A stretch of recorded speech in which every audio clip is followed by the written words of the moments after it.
West war with religious and ethnic overtones. This seemingly inexorable march of nuclear folly may, he writes, pit the United States militarily against China, Russia, and their allies.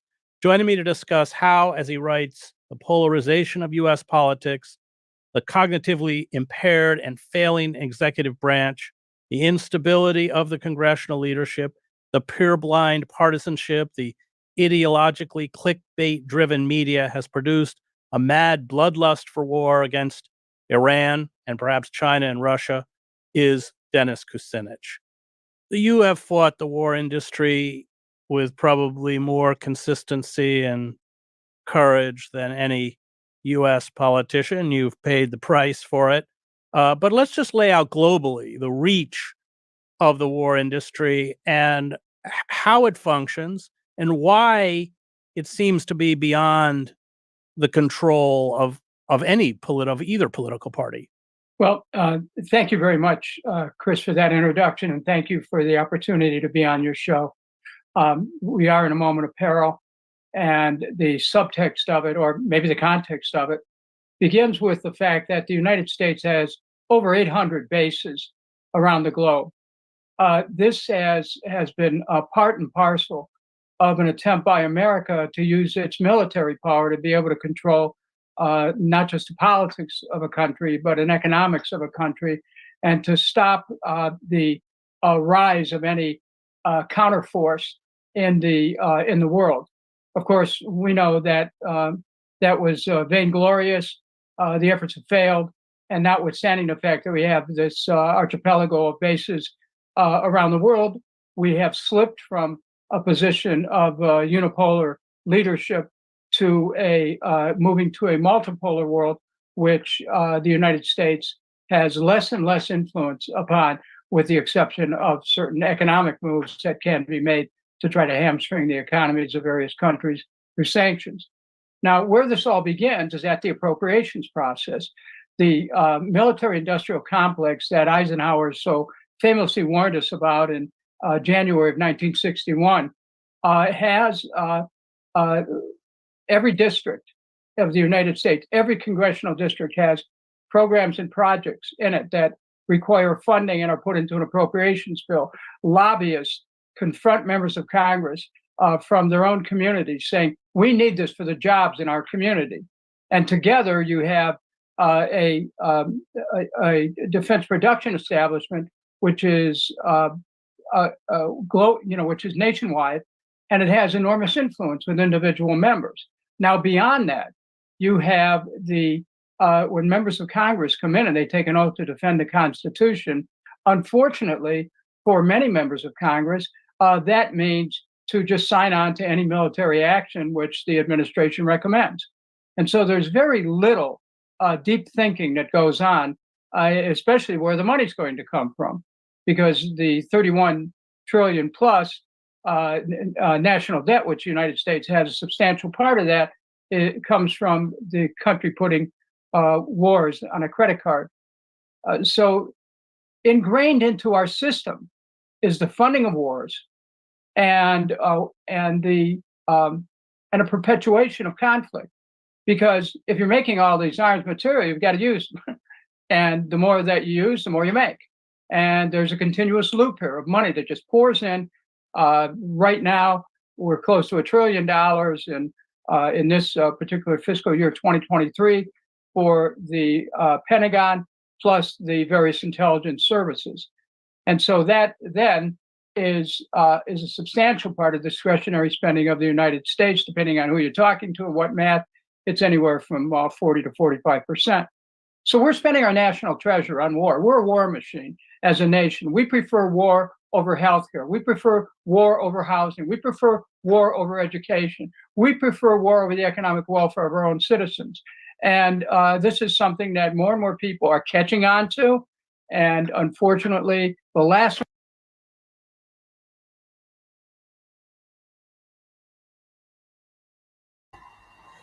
Good afternoon, folks. Once again, this is Frank. The show going to be at 1 p.m. But I'm using this video as a thesis to start with. So pay key attention to some of the things that will be said in this video here, for example, like he just said, the United States prefer war over education, prefer war over peace, prefer war over humanity. Okay. So that also means they prefer war over democracy. So what that means is so-called Africa that they go to preach democracy is not really democracy.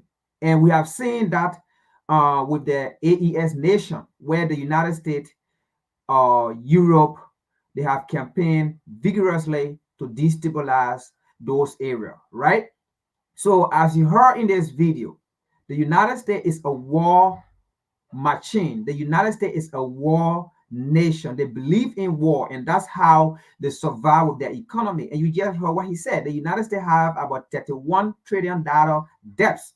And the reason why that $31 trillion debts went to $31 trillion is because it was not about job employment. It was not about education. It was not about good healthcare system. It was all about proxy war and creating war around the globe. It was all about funding war. And that's why the United States have about $31 trillion debt.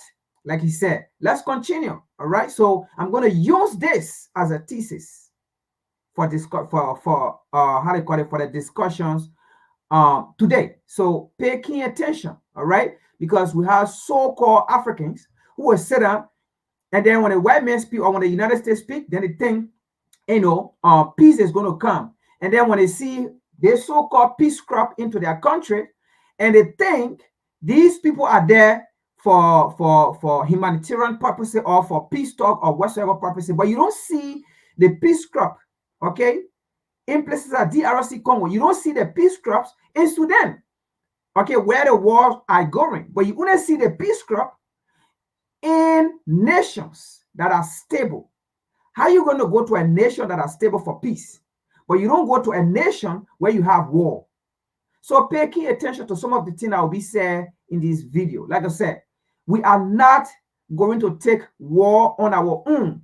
We are going to use what they say to justify what they do around the world. All right. So we are not going to talk anything here based on opinion, or we are not going to talk anything here contrary. All right. So before we talk about anything, what are article, what are videos, we're going to bring it here and analyze it and talk directly as they say. So you heard it. The United States $31 trillion debts. It was because of war, sponsoring war. All right. So let's go to the African continent. Now, am I against the United States sponsoring war? Absolutely not. That's how she survived. Like we've been saying here, the U.S. have to do what she need to do to survive. The U.S. have to do what she need to do to continue her empire.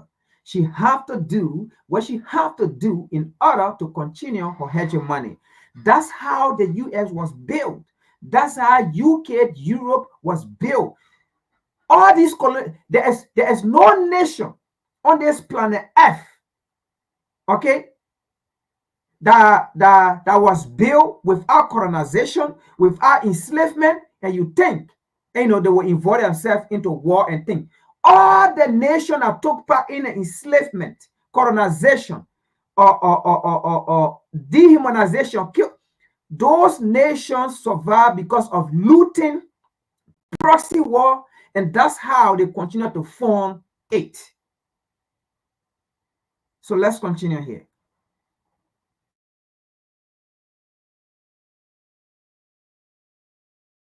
Wants to catch on appear to be members of the United States Congress. So how are decisions about war made? We see the public shills for war, the same people, whether it's Iraq or Libya or Syria or Afghanistan, these neocons who are well known, who brought us the war, 20 years of warfare in the Middle East. But they are spokespeople for obviously the war industry. If we look back at the last 2 decades, it's just fiasco after fiasco. I mean, nobody can describe any of these wars as a success. Who's making these decisions, and why is it bipartisan?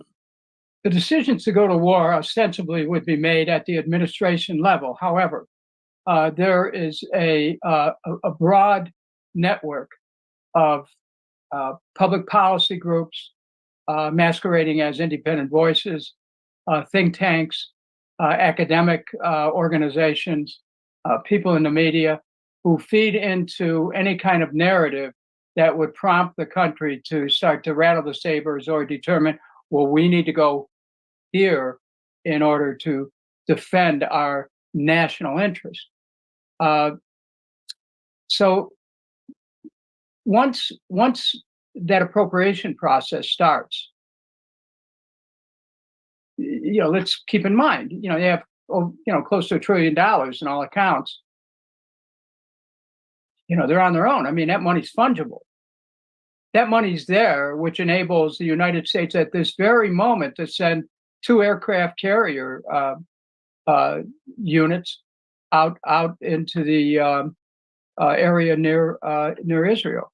Now, you have to wonder, what's that all about? And what it's all about is that the United States right now has the money to be able to send troops anywhere they want in the world, or to pay for the ones that are already stationed. And they put the country at the threshold of a war the minute they do that. And when I say of a war, I mean of actual combat interactions. And the people who are pushing for this, we have to keep in mind that one of the things that drags us into war is an ideological mindset.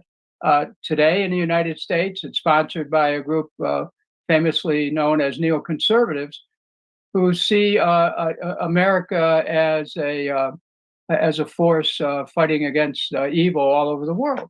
And the Manichaean struggle, which they invite, is one that is generally of their own making, the desire to be able to create wars and to cash in. I mean, there are earnings reports coming out lately where some of the war contractors, or those who hold them in a portfolio, are citing what a great thing it is for the profits that are going to come as a result of what's happening in the Middle East right now.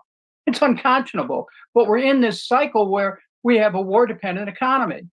And the more that we spend on war materiel, the more likely we are to go to war. The more people we have at forward base around the world, the more likely we are to go to war. When an international crisis develops, such as has developed after most famously signed October 7th, 2023, we then see things go into motion that will support and justify the reason why we are there to begin with. And then from there, you go on to additional appropriations. And one of the things that I want to point out, the over $14 billion, which Congress will vote on, perhaps in the at the beginning of November. Once Congress votes on that, forget declarations of war, Article 1, Section 8, the role of Congress in balancing off the executive's desire to go to war. Forget all that. Once the money is there. We're stuck. And it's kind of like gamblers, in for a dime, in for a dollar. Sorry, folks, I know we have not yet started the show, but again, you just heard what he said. The beginning, or let's say in November, there is going to be about $14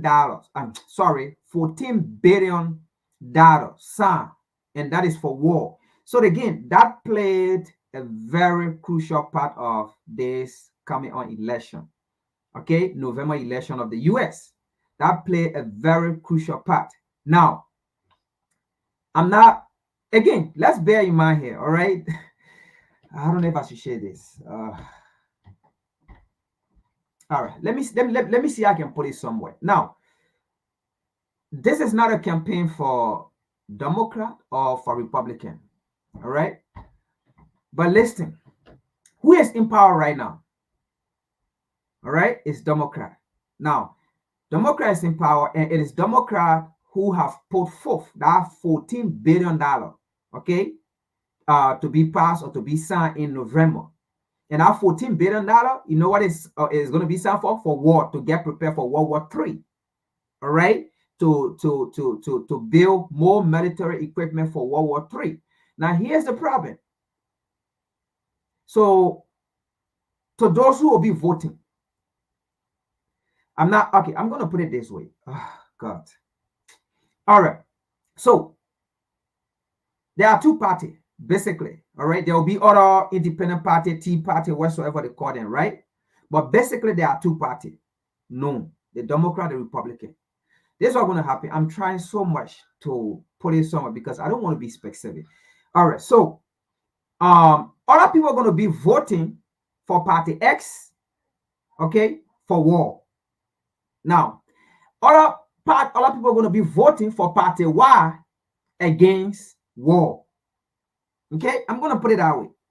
All right. So other people going to vote. If you are voting for Party X, you are going for war.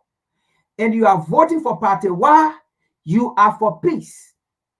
Because Party Y is not going to support all the chaos, is not going to support $14 billion, okay, in November for war. Party Y.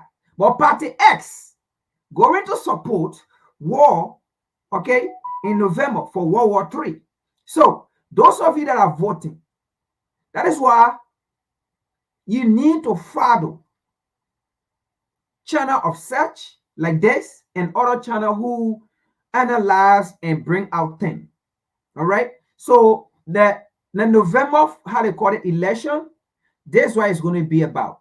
So some of you will be voting for war, and some of you will be voting against war. And some of you that are voting for war, you don't even know what is going on behind the scene, but they have made one candidate look bad and ugly. They have made one candidate to look like the boogeyman. All right. And the second video we're going to watch after this, when we start a show, that video will explain how things are being done. But even as that, in this video, it also explains one. So bear in mind, you that are going to vote for Party X, all right, you are voting for war. Let's continue here.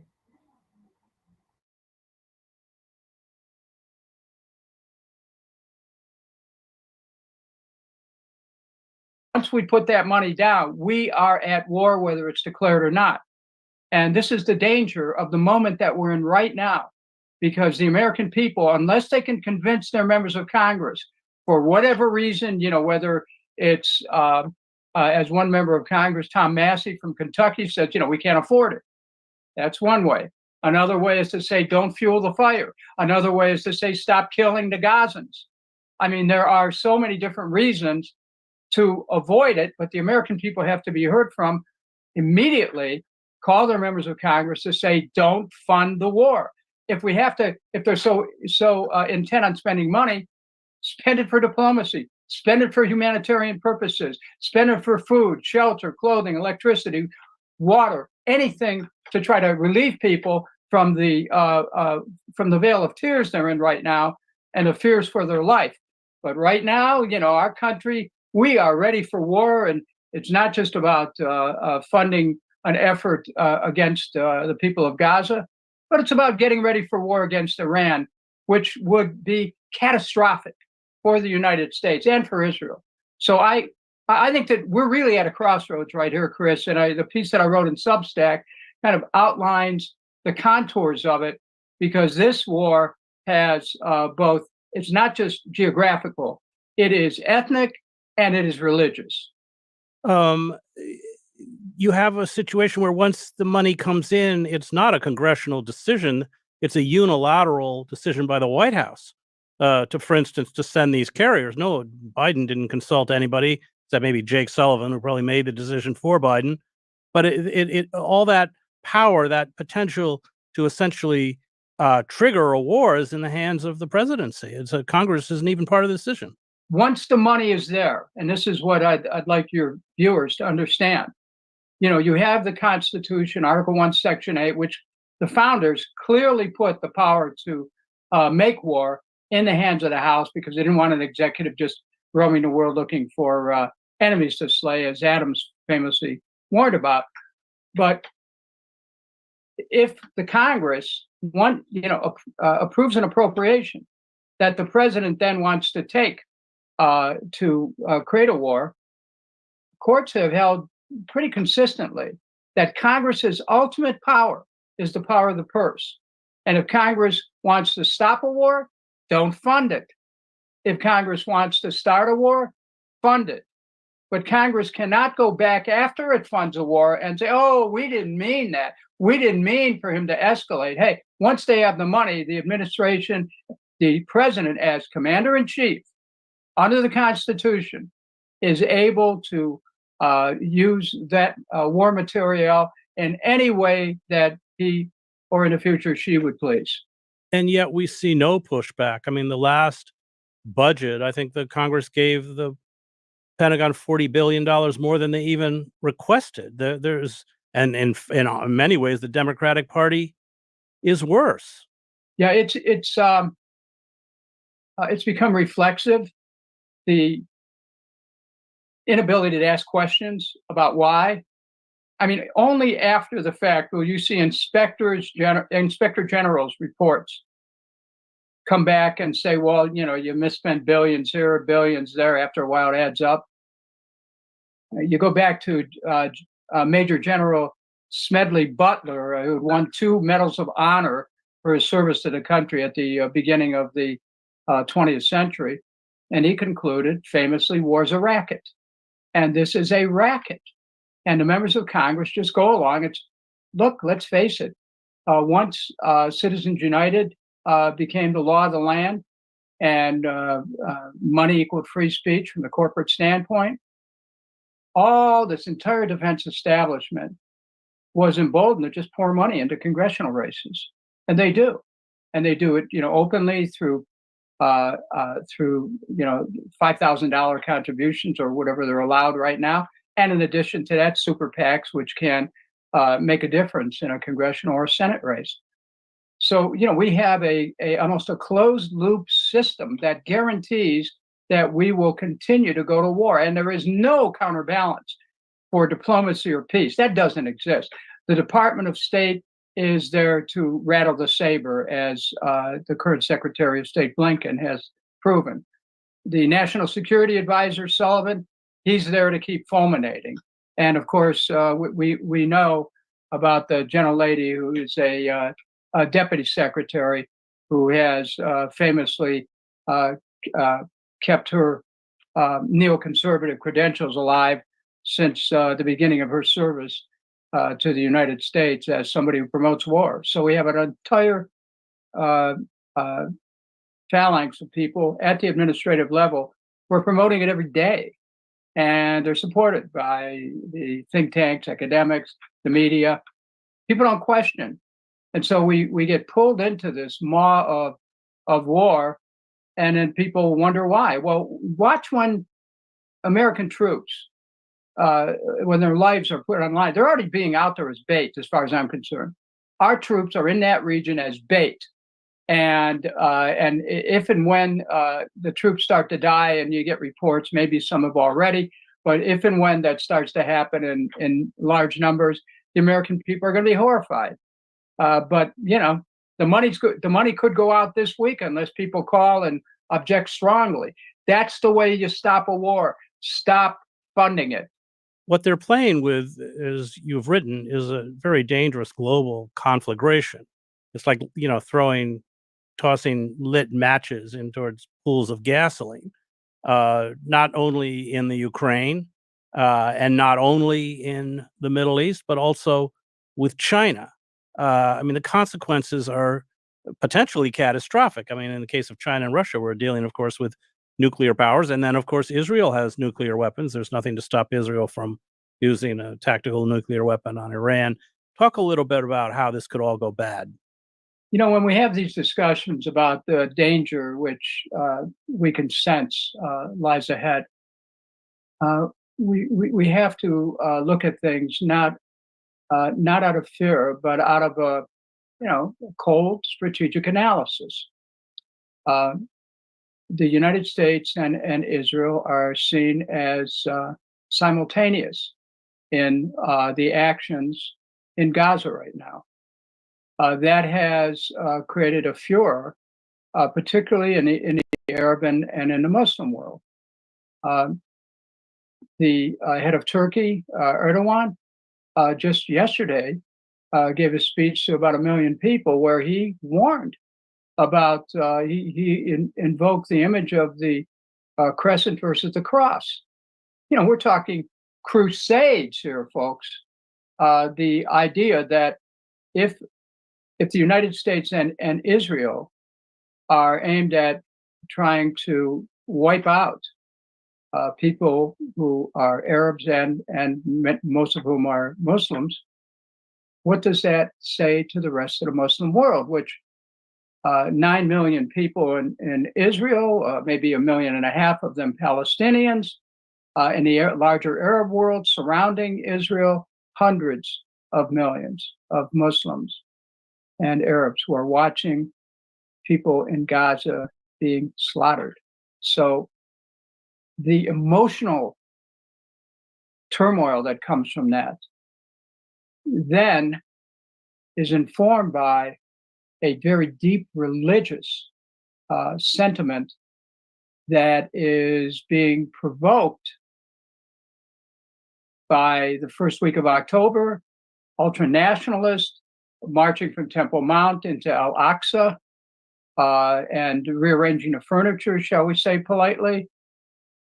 It could be, depending on who you talk to, that what we experienced on October 7th, notwithstanding the apparently very thorough planning that went on, that we had an Al-Aqsa Intifada as a flashpoint, because the destruction or the desecration of anything at Al-Aqsa is going to be responded to.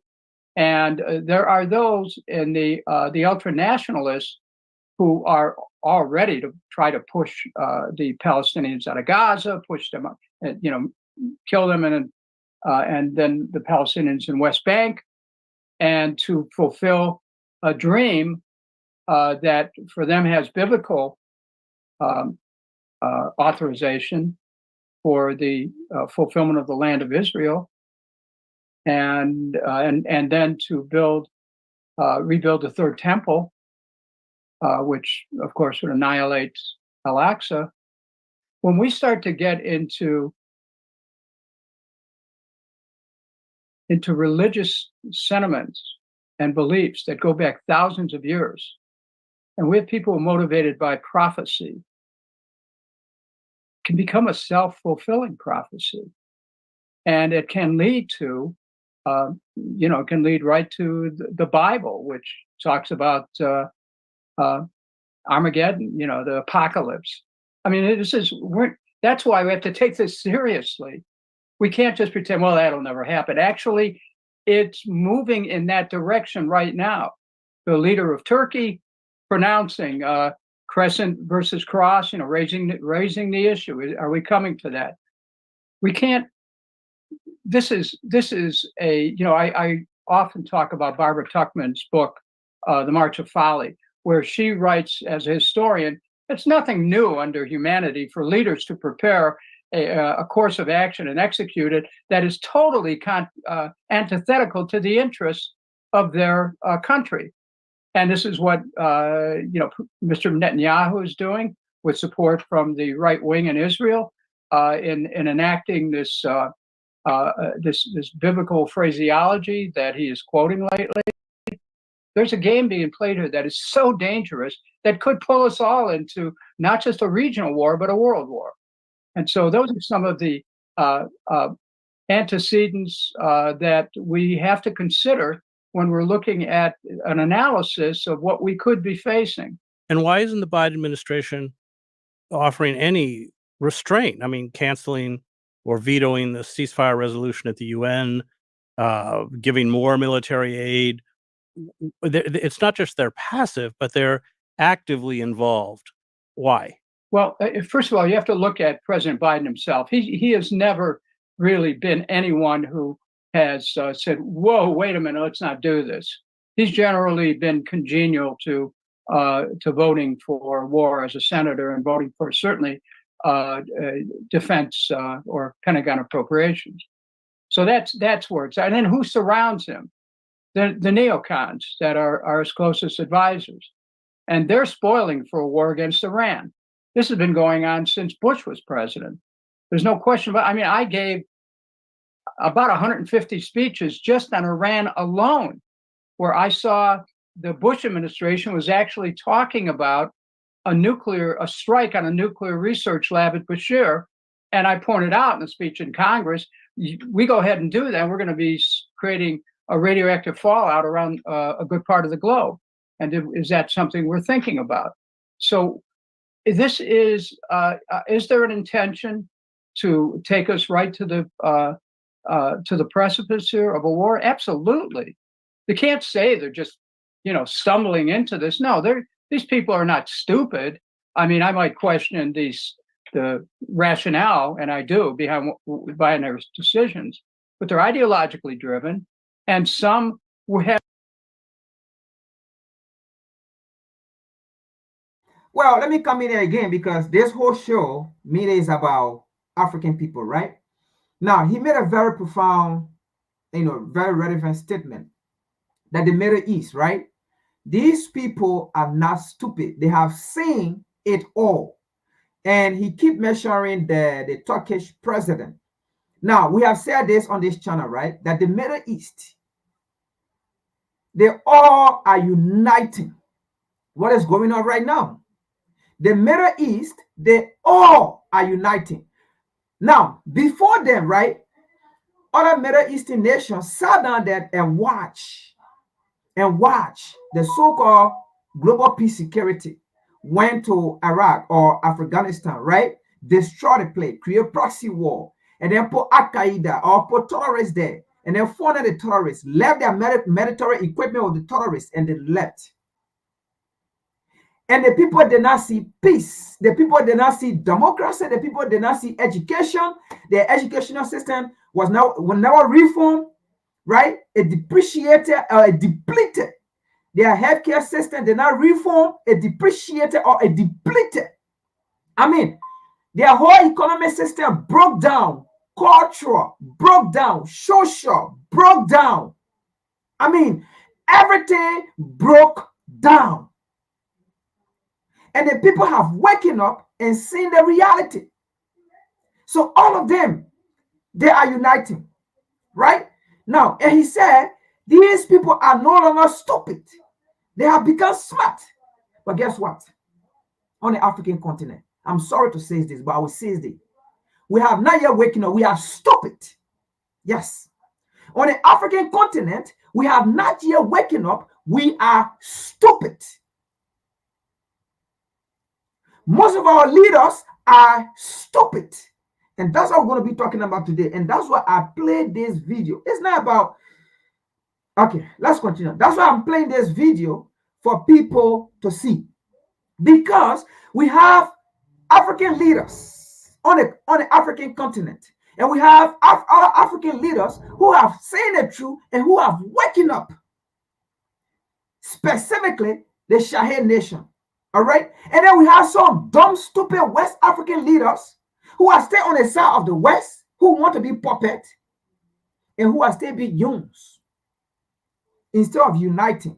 But let's continue. We're going to dive into what we mean.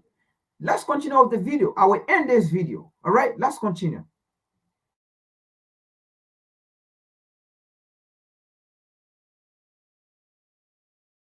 Have said, look, just as let's use this to go after Iran, just like the pronouncement was made after 9/11, let's use this to go after Iraq. And it's the declensions of war. You know, Iraq, Iran, Iran to hell. Why Iran? I mean, you have oil in Iran, you have more oil in Iraq. What is it? Do they think that is it just this vision that they're going to remake the Middle East into their own image? What do you think is driving this animus towards Iran? And of course, we have to be clear, Bibi Netanyahu has been pushing for a strike on Iran for a long time. And it's my understanding that the Pentagon has essentially been very wary about carrying out strikes against Iran. Well, you know, I had a chance to talk to Mr. Netanyahu as a member of Congress on a committee that he testified to. And he at this committee, he said, well, the United States ought to go after this. Chris, this could have been 25 years ago, that the United States should go after Iraq, Iran, and Syria. And after the hearing, I met him in the hall and I said, Mr. Netanyahu. Sorry, folks. So you heard it. This was 25 years ago. At that time, he was still in Congress, the speaker here. He was in Congress, and that was 25 years ago when Netanyahu made a statement that they should go after Iraq, right? Now, that is not my prerogative, but this is about Africa. Now, do you want to know why they don't want to see Africa rise? Do you want to know why they don't want to see Africa to become powerful? Do you want to know why they are against Africa getting veto power? Do you see these things? These people plan war. So this was 25 years ago. Do you think what is happening in Palestine? Do you think what is happening in Gaza? It just started yesterday, or it just started October of last year? These people play war. You heard it.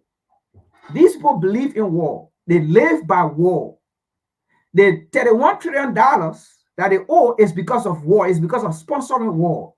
You heard what he said. This doesn't mean I work in Congress. He knows everything, what he's saying. All right? They don't invest in education. Do you see that in Africa? Do they invest in education? When they go and preach gay right in Africa, right? They invest in gay right in Africa, right? When we have many rights that we need, right? Healthcare system. They don't invest in it, but they invest in war, right?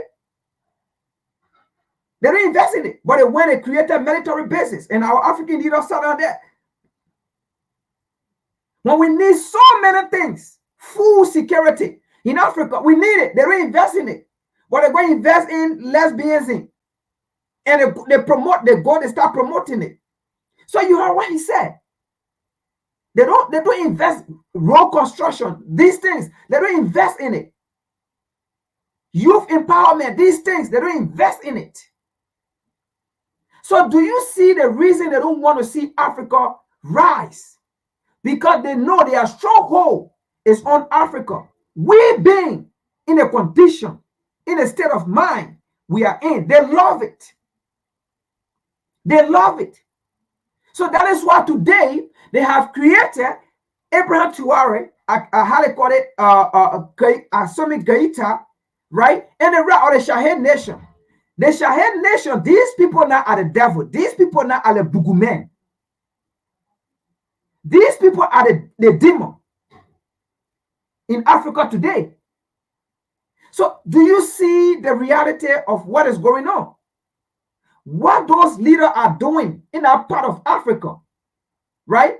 They are not exploiting their people, like how Liberia, they exploit their people. Ghana exploit their people. Nigeria exploit their people. Cameroon exploit their people. Benin exploit their people. South Africa exploit their people. But you don't see the so-called war peace talking about those places where they exploit their people. But they go to places, and you know, this is what Walter Rooney talk about in this book, How Europe Underdeveloped Africa, right? In this book, he said, liberated nation will be on a constant threat. Liberated nation will be on a constant threat. And the only way we will overcome those constant threats is to unite. Those liberated nations, those Pan-African nations should come together. They shouldn't fight one by one. And when you see it, that's why I love Abraham Traore. He's fighting so hard to unite the AES nation. He might fight alone, but at some point, he may not make it. So that is why he's fighting so hard, putting those nations together in that region. Let's continue. We'll come to the topic.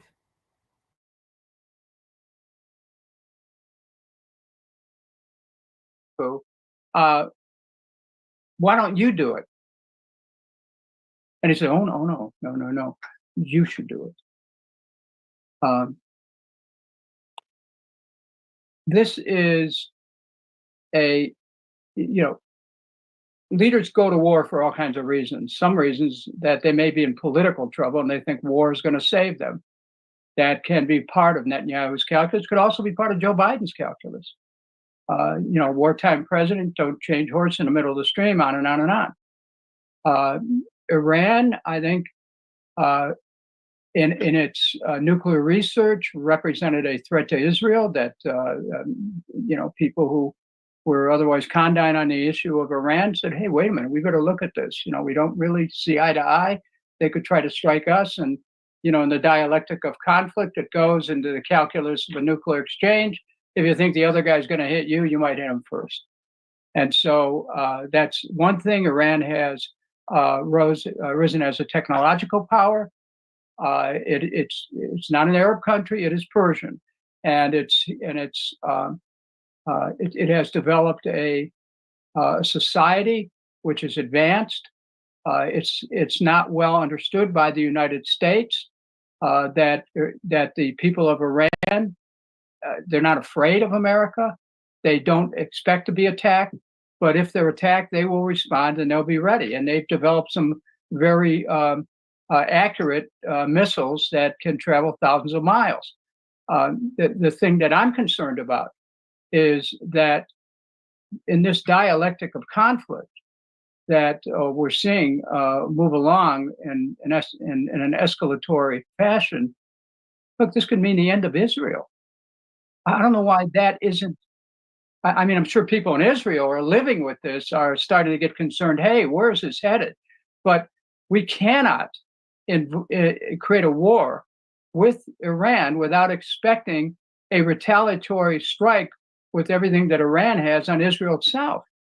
So, it's like, back off, stop it, stop this this forward momentum towards a cataclysm. To what extent do you think these neocons who have orchestrated these debacles in the Middle East essentially are using Iran as a scapegoat? I mean, they made the mess, but are they kind of trying to offload it onto Iran? And once we get rid of Iran, our kind of utopian vision of the Middle East will appear? Oh, I think that's part of it, no question about it. I've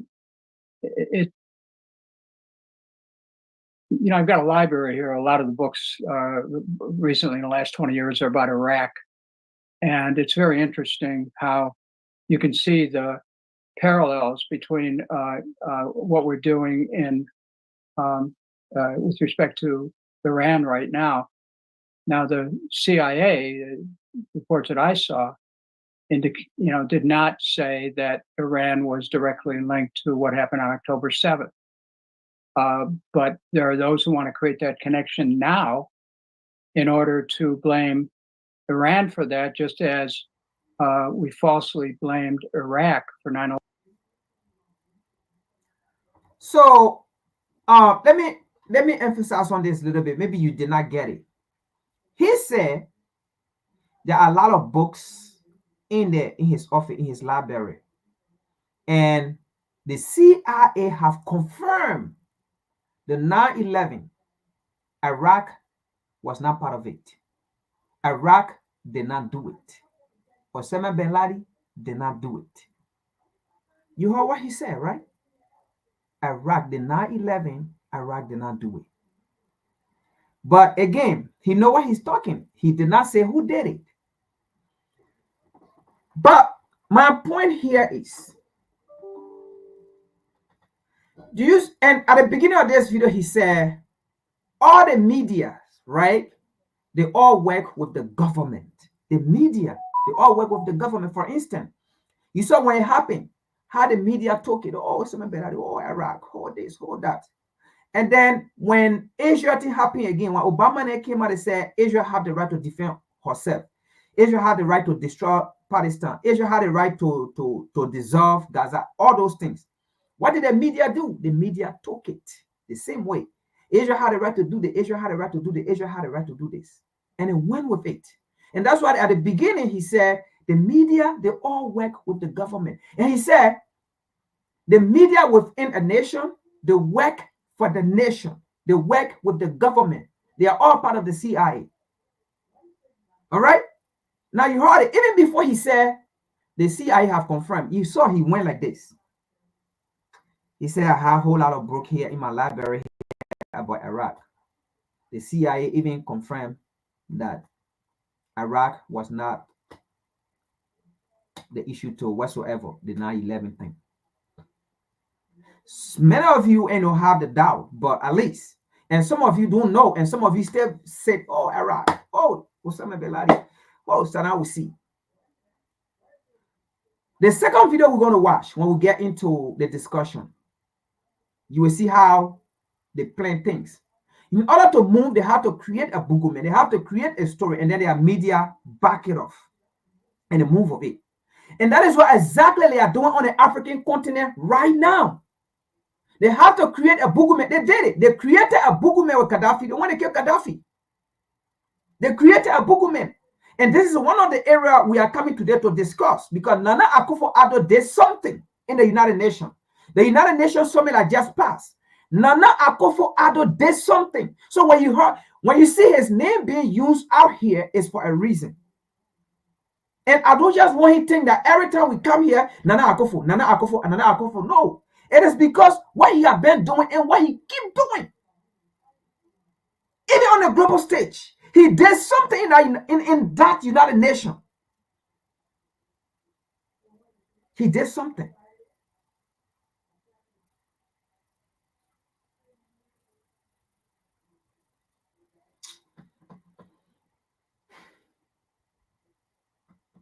Let's continue.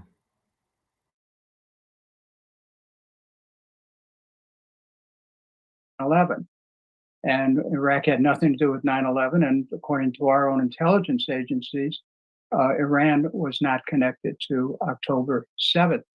So there is this, it really goes back to the Project for a New American Century. We're talking about just as there are plans in Iraq that are driven by history and ideology and politics, so too in the United States, there are plans that are driven by similar metrics, and it puts us in a position where we're moving towards a war against Iran, and we're not really thinking about where is this going to take us.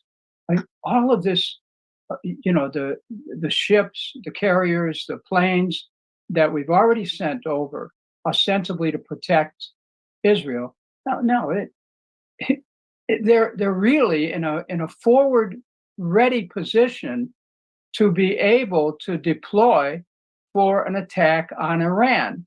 And we're not fooling anyone, least of all Iran, on this. Iran's been preparing for this for some time. And then one has to ask, as war planners sometimes do, where does this lead? China's already standing with Iran. We are already opposed to Russia and the games that were played with respect to Ukraine. So where do we go? We are looking at a conflict that inevitably will take us against two other nuclear powers, China and Russia. Isn't anybody aware of how dangerous this situation is with respect to standing guard for Israel while they go ahead and the government just levels Gaza and kills hundreds of thousands of people, perhaps? Somebody has to say, look, we're playing in the flash of World War III here, and we ought to stop. And it's beyond a ceasefire. There has to be a stand down and just stop it, so that Israel can be secured from destruction, so that the Gazans can be protected from destruction, so that those in the West Bank can be protected from destruction, so that our nation and the nations of the world can be protected from destruction. One need only go back to the poetry of William Yeats, when he famously wrote The Second Coming, turning and turning in the widening gyre. The falcon cannot hear the falconer. All things fall apart. The center cannot hold. And what we're seeing here is the center of gravity that holds the world together right now is starting to fracture. And once that happens, the potential for a very wide war is introduced. And once it's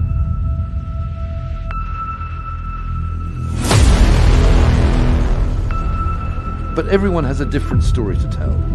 Shell, which says it's losing it. The Tampa market. Starting to rise. In Northeast Africa, precisely on the horn of Africa. But the local market.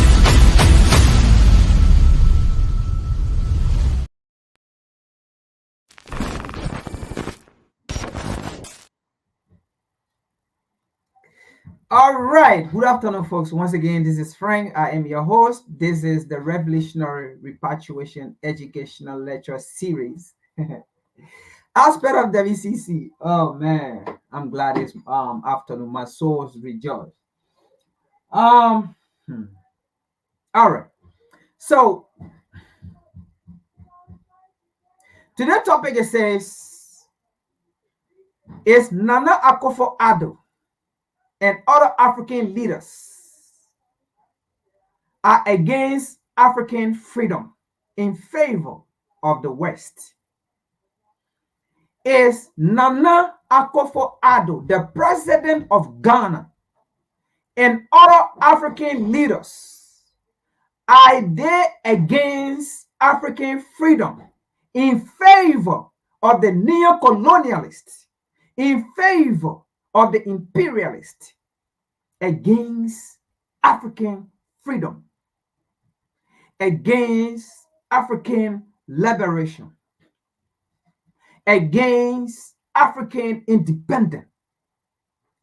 Nana Akufo Addo and African leaders, are they against the freedom of Africa? That is what we are here to discuss today. And we are going to be diving into the video that we just played. Now, let's get into it because we already gone about 30 minutes into our discussion, right? Now, the reason why I brought this topic today, right? We don't have article, it's all videos.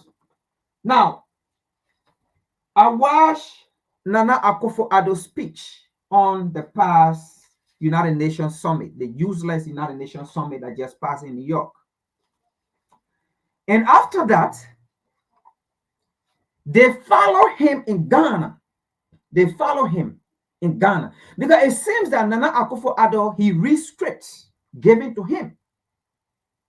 So that is why in Africa, he will speak this. And then when he comes outside, he speak this. It seems that they gave him script to read.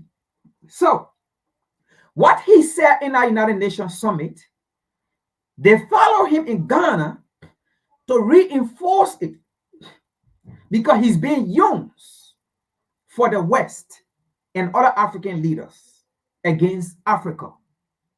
It baffles me. How can you serve as a leader for your people and you against your people? You against the independent, the freedom of your people. But you for the people who perpetuate suffering on your people. Nana Akufo Addo. But before we get there, let's watch the first video and see how the Bugu man is being created, how these African leaders are being used.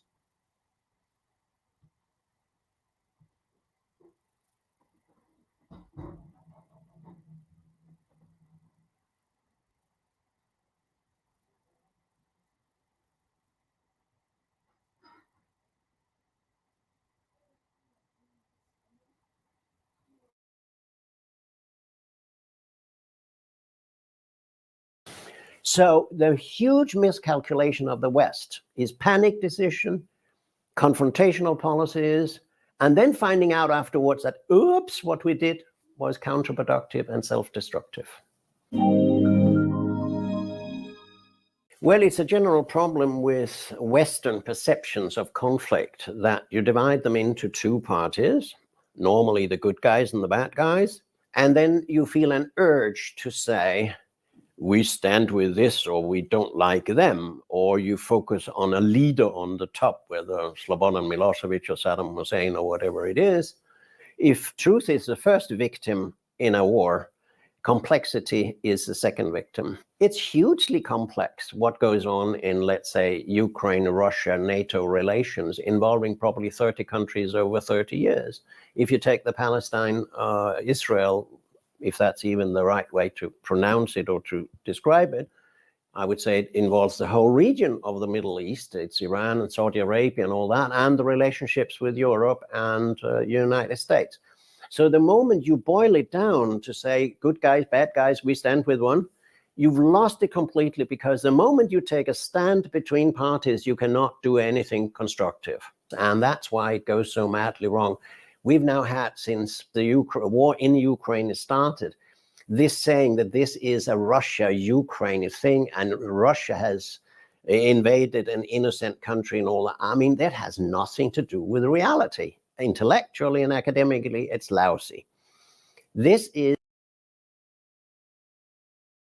All right, so the same thing they did with Russia and Ukraine. By the way, this is now, this discussion is not for Russia. It's not for Russia or against any nation or for against Ukraine whatsoever, right?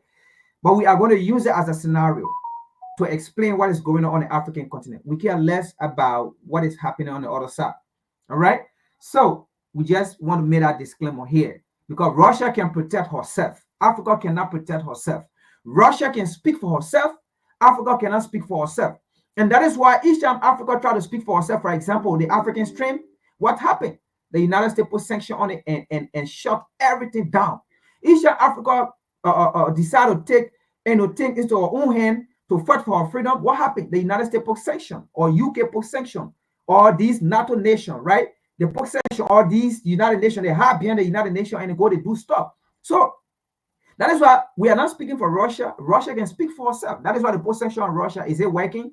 In fact, those that put sanction on Russia, they are the one feeding it, right? But anytime they put sanction on Africa, we feed it. They don't feed it. They put sanction on Russia, they're feeding it in Europe, the whole Europe, even the US. But when they put sanction on African nation, what happens? We feed it. They don't feed it, right? Because at the end of the day, they're still going to exploit our resources. So that is why we speak for Africa, all right? Now, the same thing they did between Russia and Ukraine. They created a boogeyman. They created a barman, all right? He's going to explain it in here, but I'm explaining the African side. It is the same way today, okay? They have created the boogeyman now, all right? The reality here is Russia is fighting for the interest of Russian, for the interest of that land, and for the interest of the next generation of Russian, right? Now, it is the same way the AES nation, right? These brave men have waken up to fight not only for them, but to fight for the next generation, all right? To fight for their land, their gold, their mineral resources, all right? For people to stop calling them poverty stinking Burkina Faso, poverty stinking Mali, poverty stinking Niger, poverty stinking Chad. Suffering people, right? Those leaders decide that we need to take matter into our own hands. What then happened? The US, the West, we're going to be spectators on this, because they are the one putting their nose into these things. And then they are using these Africans leaders. So now the AES leaders are the boogeymen.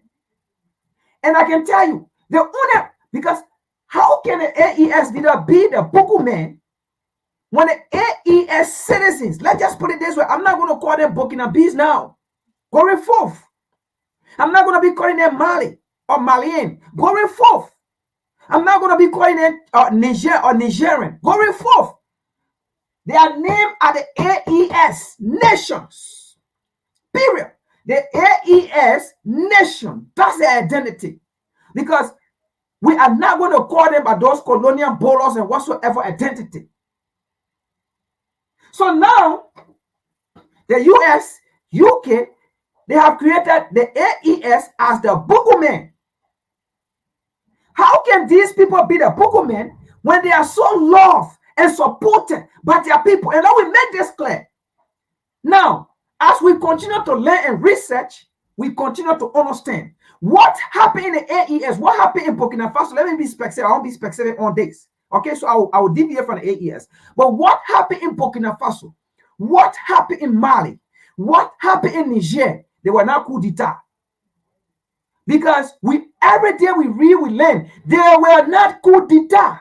Because you know what? The people, the entire nations, the entire citizens, they were involved.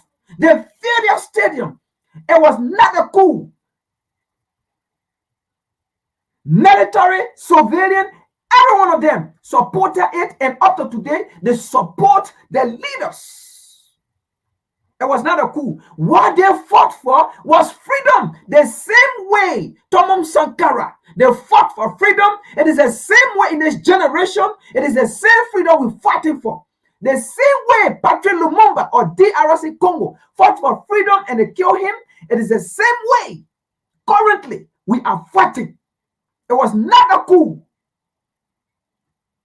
It was freedom that they took. They took freedom. They fight for freedom. It was not a coup. So going forth, we are learning every day. It was not a coup. They took their freedom. They fought for their freedom.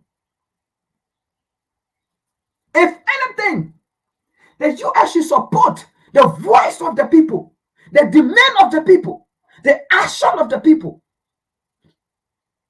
That means if Bazoum was doing the right thing in Niger, Bazoum was not going to be removed. If you are fighting for the people were going to demand that Bazoum should be reinstilled. So let's turn the table around.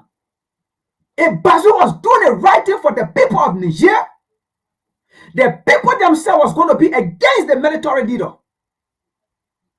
And they were going to fight alongside with Bazoum. And that goes to Burkina Faso. That goes to Mali. So no, the people, it was not a coup. They fight for freedom. Let's continue here.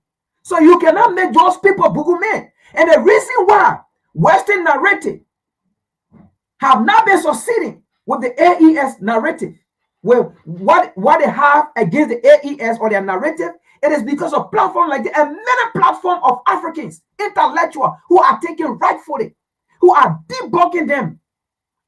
And that is why they are not succeeding.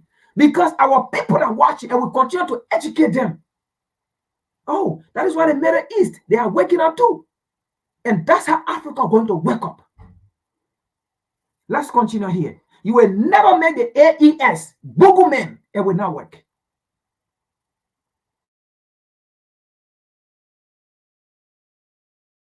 Is a much more complex thing, namely NATO's expansion, which all important leaders promised the last president of the Soviet Union, Mikhail Sergeyevich Gorbachev, never to do. I repeat this because there's a lot of lies about it. It's well documented that Gorbachev was promised that if he got a united Germany in NATO, if he accepted that East Germany, at the time part of the Soviet influence sphere, into NATO, NATO would not expand. The formulation was 1 inch. Now that is what NATO countries and the Western world and the US does not want to talk about. And therefore they focus on, this is Russia, who out of the blue, unprovoked, invaded an innocent country. Now, what was happening then was a very quick support, basically, by everybody who believed in that narrative, to close off Russia and say everything is Russia's fault. We did nothing wrong. It was unprovoked.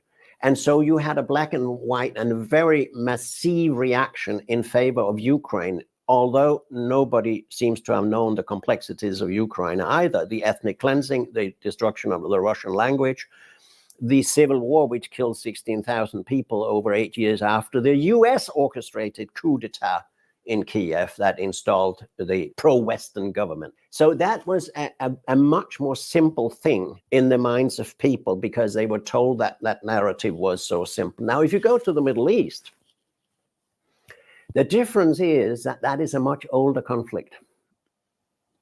It's probably, I mean, it's in that sense one of the world's oldest conflicts, and that's why it's so difficult also to heal it, because those who live in this area have never known peace. Now, what is the difference here is that the Western world, and in particular in the non-West or the rest, knows the Palestinian issue and the repression and the apartheid that the Palestinians have been objects and victims of for so long. So people are in solidarity with the Palestinians because of the overkill, the arrogance and the nuclearism of Israel. In both cases, the leaders of the Western world did the capital mistake, taking sides, saying everything is all to Russia and everything is good in Ukraine, which none of it is true, and pumping in weapons, using Ukraine to make Russia weaker. And we know why they want to make Russia weaker, because when Russia is weaker and gone, if they could do it as a threat, they can concentrate on China. So it's much more complex, but both cases, they took the stand. I mean, Madame von der Leyen immediately said on October 8, Europe stands with Israel. She should never have said that. It means that she is a conflict illiterate person and a person who does not know anything about peacemaking. We keep on arming, and I don't know how many 100,000 people have already died in Ukraine because of these stupid policies. It's deeply immoral, and many of these leaders, government leaders, are war criminals, but they will never be convicted. Well, I think the great surprise for people in the West, particularly NATO and the European Union, was that they immediately, without thinking, without doing any analysis of the consequences, decided these barrage of sanctions against Russia. Now, Russia has not been suffering from these sanctions, but the West Europeans have been. And the US decided, and that's on public, both by Madam Nuland and President Biden, that we will destroy Nord Stream. Nord Stream is history's biggest destruction of infrastructure and has had huge consequences for the economy, the gas import in Europe, the cheap gas that cannot get in anymore. And that's why Seymour Hersh's analysis of Nord Stream is basically censored away in the Western world, because he's probably right. The Biden-Harris car ban is still coming straight at us because Vice President Harris and Senator Bob Casey are still. But they found out that, contrary to their expectations, the rest of the world, 85% of humanity lives under governments which do not support that policy against Russia, like China, trying to keep neutral, but others too, saying, well, it was wrong legally what Russia did, but Russia had a reason to do it. Russia had said that it would do it because it cannot have a NATO member that close to its border with long-range weapons, 2 minutes flight from Moscow. Now, the Americans or the French or the British would never have accepted anything like that if they had had their countries there where Russia is today. So the huge miscalculation of the West is panic decision, confrontational policies, and then finding out afterwards that, oops, what we did was counterproductive and self-destructive. And that's why I don't think that anybody is basically listening anymore to the Western world when it comes to Israel. The world knows that this is an asymmetric conflict where the Palestinians are as people, innocent victims.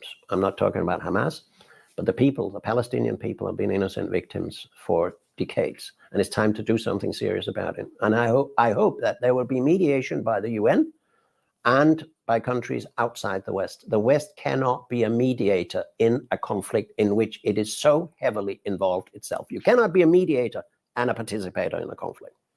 Well, the long story short is that there's only one organization that can do that, main organization, that's the United Nations. But the long story short is that the Western world has done its utmost, in contrast to China, to undermine the United Nations and not follow the normative framework of the Charter.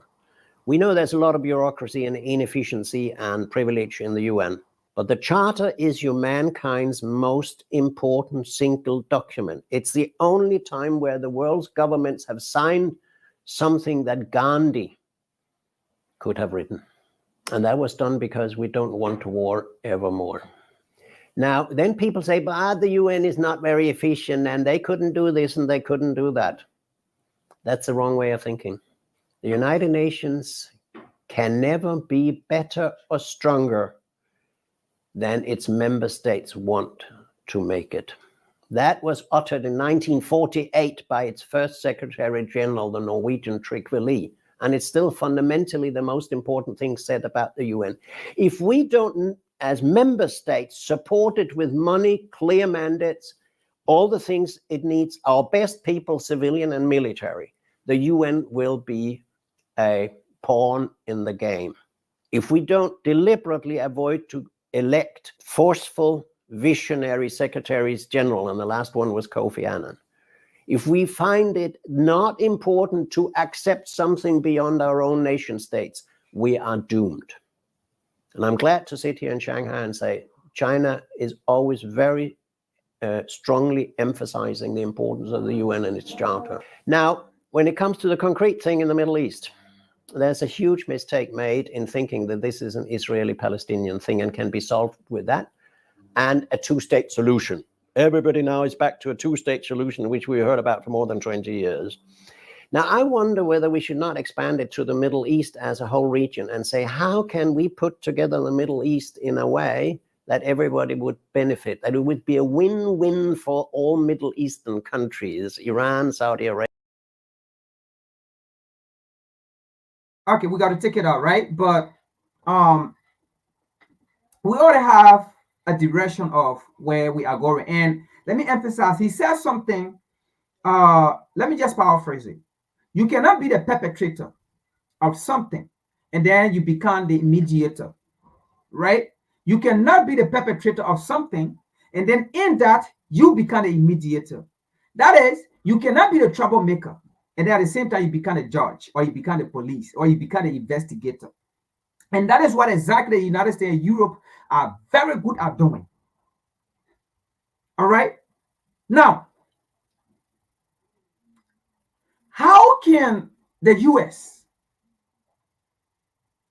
be the solution maker to Africa?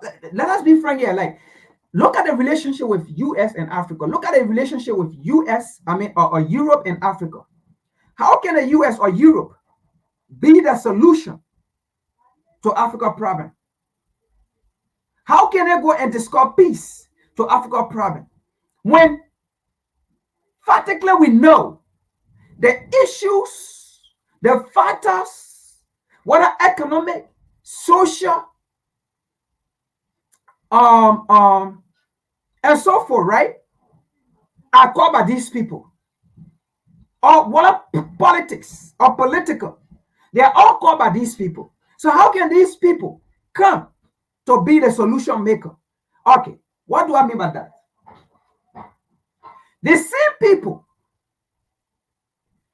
who supported ECWA to say we will give you ammunition to go and fight the AES nation, only because these AES leaders do not want to be puppet to the West, or because these AES nations do not want to respect American foreign policy in the AES nation, or they do not want to respect EU policies in the AES nation, or they want to take out US military bases in the AES nation, or they want to take out EU military bases in the AES nation. Oh, not only that, all right, they do not like, right, American organization, European organizations, right, into the AES nations, looting their mine, their minerals and stuff. They do not want them. So we're going to support you, ECWA, with ammunition to go against these people. And these are factual information. That is what happened. But the only reason it did not happen because ECWA did not have the military when those three AES nations, and along with Algeria, decided that we are going to fight and defend. ECWA did not have the military, and ECWA was going to go. So how can you come to these people for solutions? Now, African leaders, that's the question to you people. Nana Akufo Addo. How can you come to these people for African solutions? Because everything the AES leaders are fighting for, it is nothing but freedom. So why should you come to these people who are against what Africans want? who want to see Africa, the demise of Africa, how can you then come to these people for solutions? It's insane. It doesn't make sense.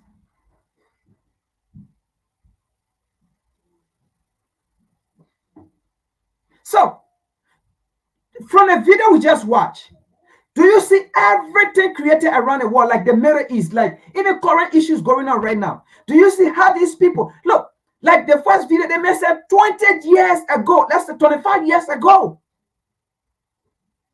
when the current Prime Minister of Israel at that time, 25 years ago, had a planned war. And these are people who have said before, like they targeted a certain nation, that in 5 years, they should bring down this nation. And Libya was one. And it did it. So how can you come to these people for a solution for Africa? For peace agreement for Africa? How? That is why we say is Nana Akufo Addo and other African leaders are against the freedom of Africa in favor of the West. Now, let's look at Nana Akufo Addo's speech in the United Nations. And we're going to explain that.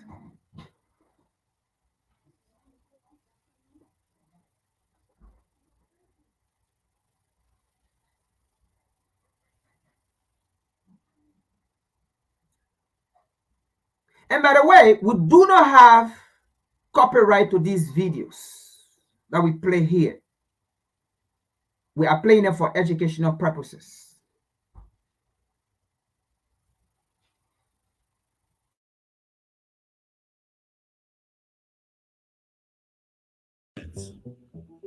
Madam President, as I speak today, ongoing developments in West Africa are deeply troubling. Military coups in Mali, Guinea, Burkina Faso, and Niger threaten the democratic progress we have worked so hard to achieve. So, in other words, Nana Akufo Addo was saying to the United Nations, to his slave master, the reason why in this current time, development are not going on in Africa, it is because of the AES nations. The reason why development is troubling in Africa, it is because of the AES nation. What does development in Liberia have to do with the AES nation? So it is the AES nation that is being part of the problem of the development that is not going on in Liberia. It is the AES nation that is being part of the problem of the development that is not going on in Sierra Leone. It is the AES that is part of the problem of the development that is not being going on in how do you call it, Zimbabwe, Malawi, Benin, Guinea, Nigeria. Nana Akufo Addo, are you telling me the AES nations are they the reason? Are they the reasons for the African demise? Are they the reasons that things are going on like that in Africa? Is that what you're telling us? Do you see how Nana Akufo Addo continue to sell his brothers? Do you see how Nana Akufo Addo continue to betray Africa? And he had audacity to point out these people about coup. But he stood in there and never ever questioned the United Nations about the decision of the US or NATO nation in Libya. Never. He never questioned the United Nations, the United States. He never questioned Obama. Why did you kill Gaddafi? Why did he destroy Libya? Where are the promises that you gave to Libya? Never. So is the AES nation responsible for the demise of the Libyan? Because he said the reason why development are stagnant in Africa, it is because of the AES nation. So it is the AES nation who are responsible for the issues in Libya. It is the AES nation who are responsible for the sufferings of the Ghanaian. No job employment. It is the AES nation. That's what Nana Akufo Addo was telling his slave master. Did you see again how he went to the United Nations after he went to Blinken? Then this time around, he went to the wall to lay his brother complaint about to his slave master. Do you see Nana Akufo Addo? How he's against African progress.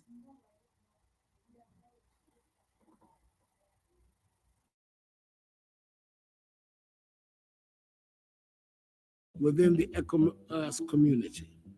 These coups are stark reminders that democracy is indeed fragile and must be continually nurtured. Join me as I dive into the unexpected journey of Ghana's Nana Akufo Addo, taking Ibrahim Traoré to the UN, and see if I can break down all the key moments and what it really means. Hey everyone, welcome back to the channel. Today, we're diving into a topic that's raising eyebrows across. Akufo Addo just made waves at the United Nations General Assembly, UNGA, by calling out the military leaders in the Sahel, particularly in Mali, Burkina Faso, and Niger. But here's the question we all need to be asking.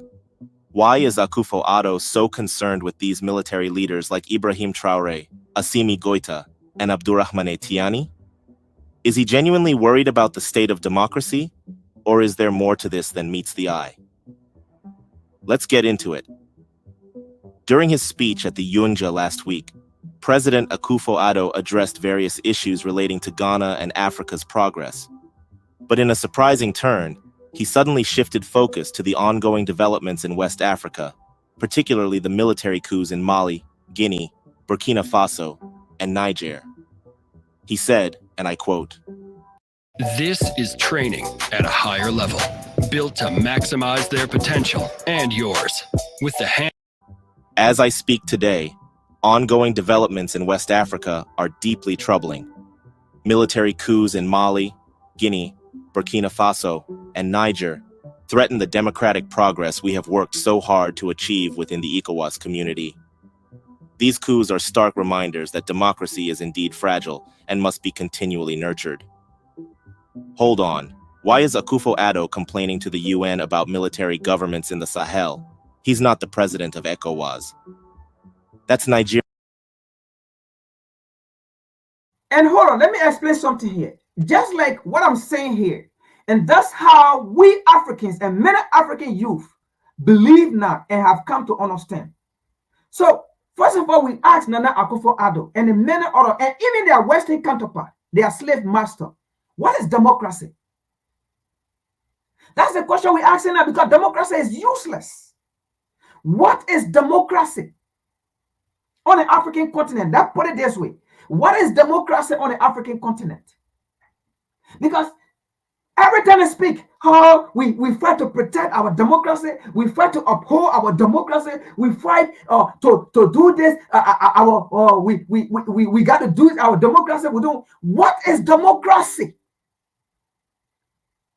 Against the will of the people, exploiting the people, taking bread on the table from the people and giving it to your slave master, taking the people's resources and you have share in it, and then bringing foreign company, and then you get share in our company, and then the foreign company loot the resources, and then they open bank for you in the Western world, and then when they finish manufacturing our resources, and then they sell it, then they give you 1% into your bank. While your bank in Europe are growing, is that the kind of democracy? On the demise of the people, while the people are suffering, they had to travel to come outside what they call their names, just to see their resources and to have part of their resources, but they cannot enjoy their resources on the continent. A democracy that is not for the people. For each time the people want to come out to voice out, a democracy that sends military on the street, police on the street to kill their people, is that democracy? Where the people cannot speak? Where if you have opposition in the country, opposition can't speak? But the current sitting government will go and shoot at these people, take them out with the support of the U.S. and that government support the policies of the foreign or how they call it, U.S. policy or Euro policy. Is that democracy? When military are the orders of the day, is that democracy? Yes. So what is democracy now? Where the people cannot speak for their right, for their need? Is that democracy? Is that the kind of democracy we should protect?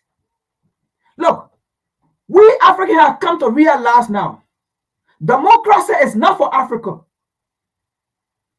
If we have any leader in power who actually live up to the standard, the will, the aspiration, the vision, the mandate of the people, we will keep that leader in power. We don't believe in frequent election. We have come to realize that frequent election is not the fulfillment of the people.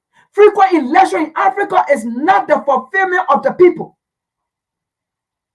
We will keep anybody in power, even for 100 years. But as long that person lives up to the standard and provide for all citizens, we will keep you. We do not believe in frequent election because that's where corruption comes with frequent election. They select who to put in. So now we have to be defining democracy now.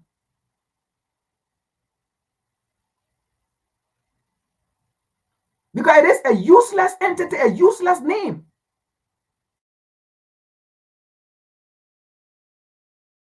Nigeria's Bola Tinubu's job, and Akufo Addo's presidency is almost over. So why now? Why, in his last moments in office, is he choosing to point fingers at leaders like Ibrahim Traore, who are largely supported by their people? Something just doesn't add up. Let's talk about the elephant in the room. A lot of people are calling Akufo Addo a Western puppet. He's been accused of aligning more with Western interests than with the will of the African people. This isn't the first time Akufo Addo has stirred up controversy regarding the Sahel nations. Just a few months ago, he made headlines for accusing Burkina Faso of bringing in Russia's Wagner Group. He didn't stop there. He even reported it to U.S. Secretary of State Antony Blinken, causing a diplomatic uproar between Ghana and Burkina Faso. Before we continue, welcome to Pan-African Lens. If you're passionate about Africa's diverse cultures, rich history, development, and the contemporary issues shaping the continent and its diaspora, you've come to the right place. Be sure to subscribe and join the conversation as we explore these powerful stories together. Let's continue. Doesn't this raise some red flags? Is Akufo Addo genuinely concerned about West Africa's stability? Or is he playing into the hands of Western powers who fear the growing independence of leaders like Ibrahim Traore and Assimi Goïta? Many Africans see the rise of these military governments as a rejection of neocolonial control. So, when Akufo Addo criticizes them on a global stage like the UN, whose interests is he really serving? Let's break it down. Akufo Addo has spent 8 years in office, but for most of that time, he didn't have much to say about Sahel's struggles.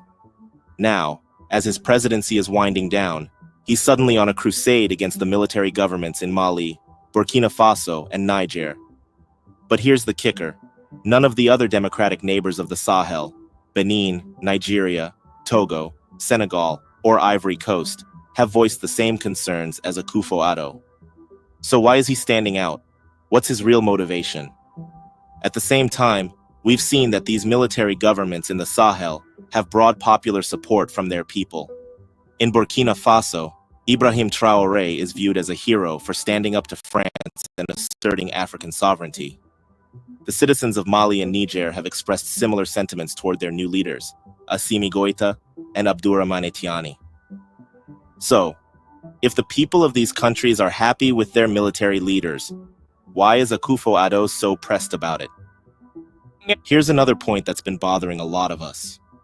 Ghana recently had its security chiefs visit Burkina Faso to thank them for preventing terrorists from infiltrating Ghana's northern borders. Let me repeat that. Ghana thanked Burkina Faso for securing the region.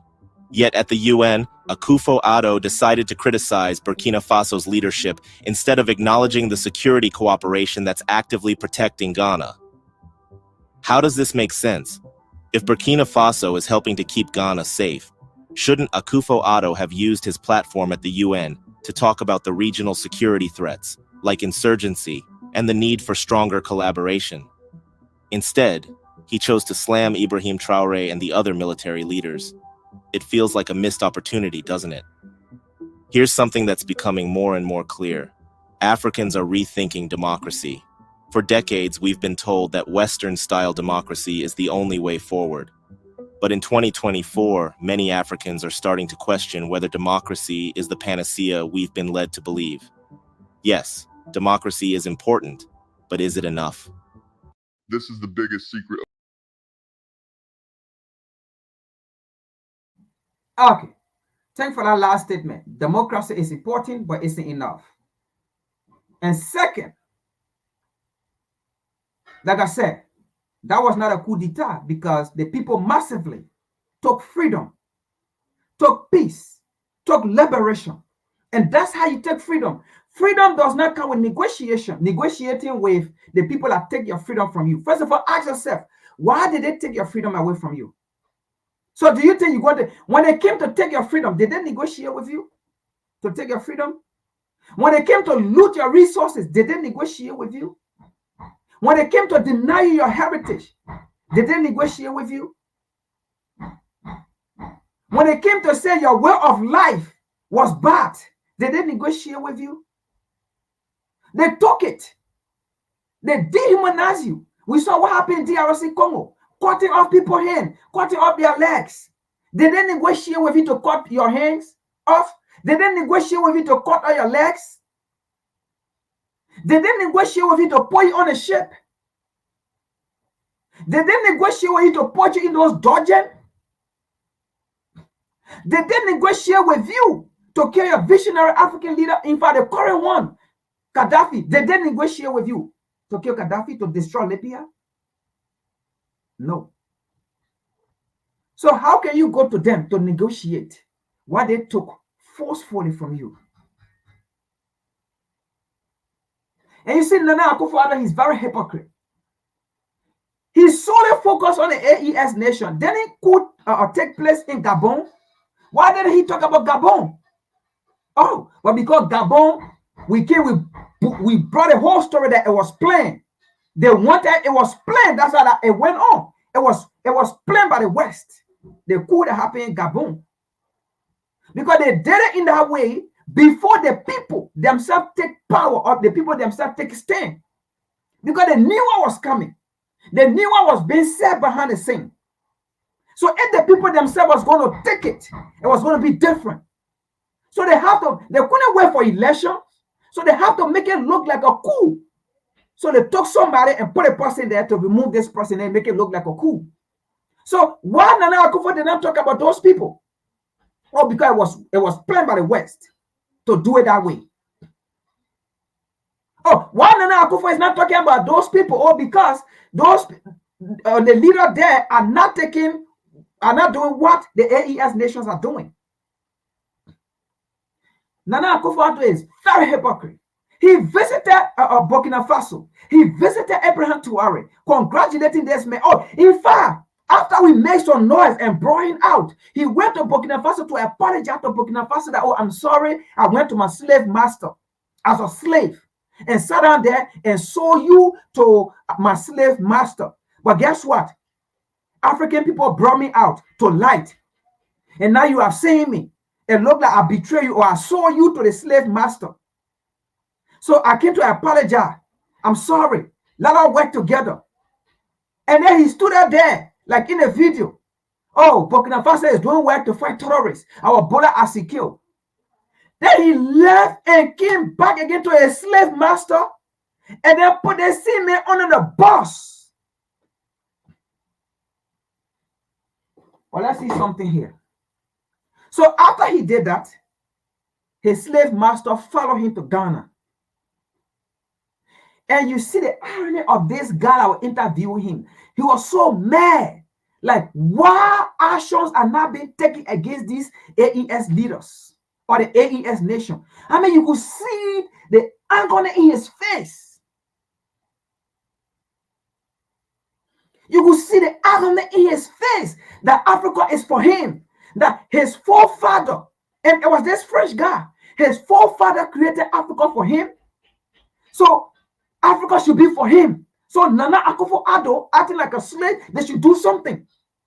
I mean, you could see it in his face. So angry.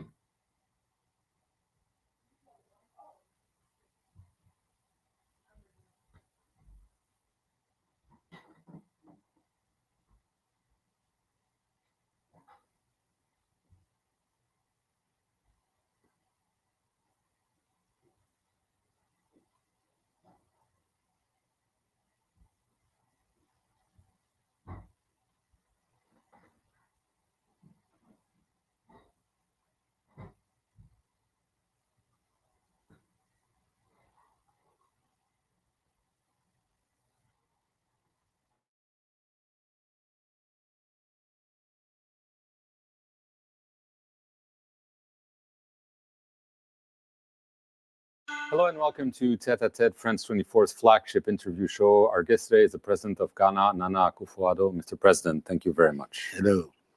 Good to see you again. Thank you. I want to begin with the situation in the region. In July, Mali, Burkina Faso, Niger have... Yeah, good to see you again after he came to the United Nations and put his brother under the bus and saw his brother again. So good to see you again, right? So these guys are working. Nana Akufo-Addo is a problem to the African continent.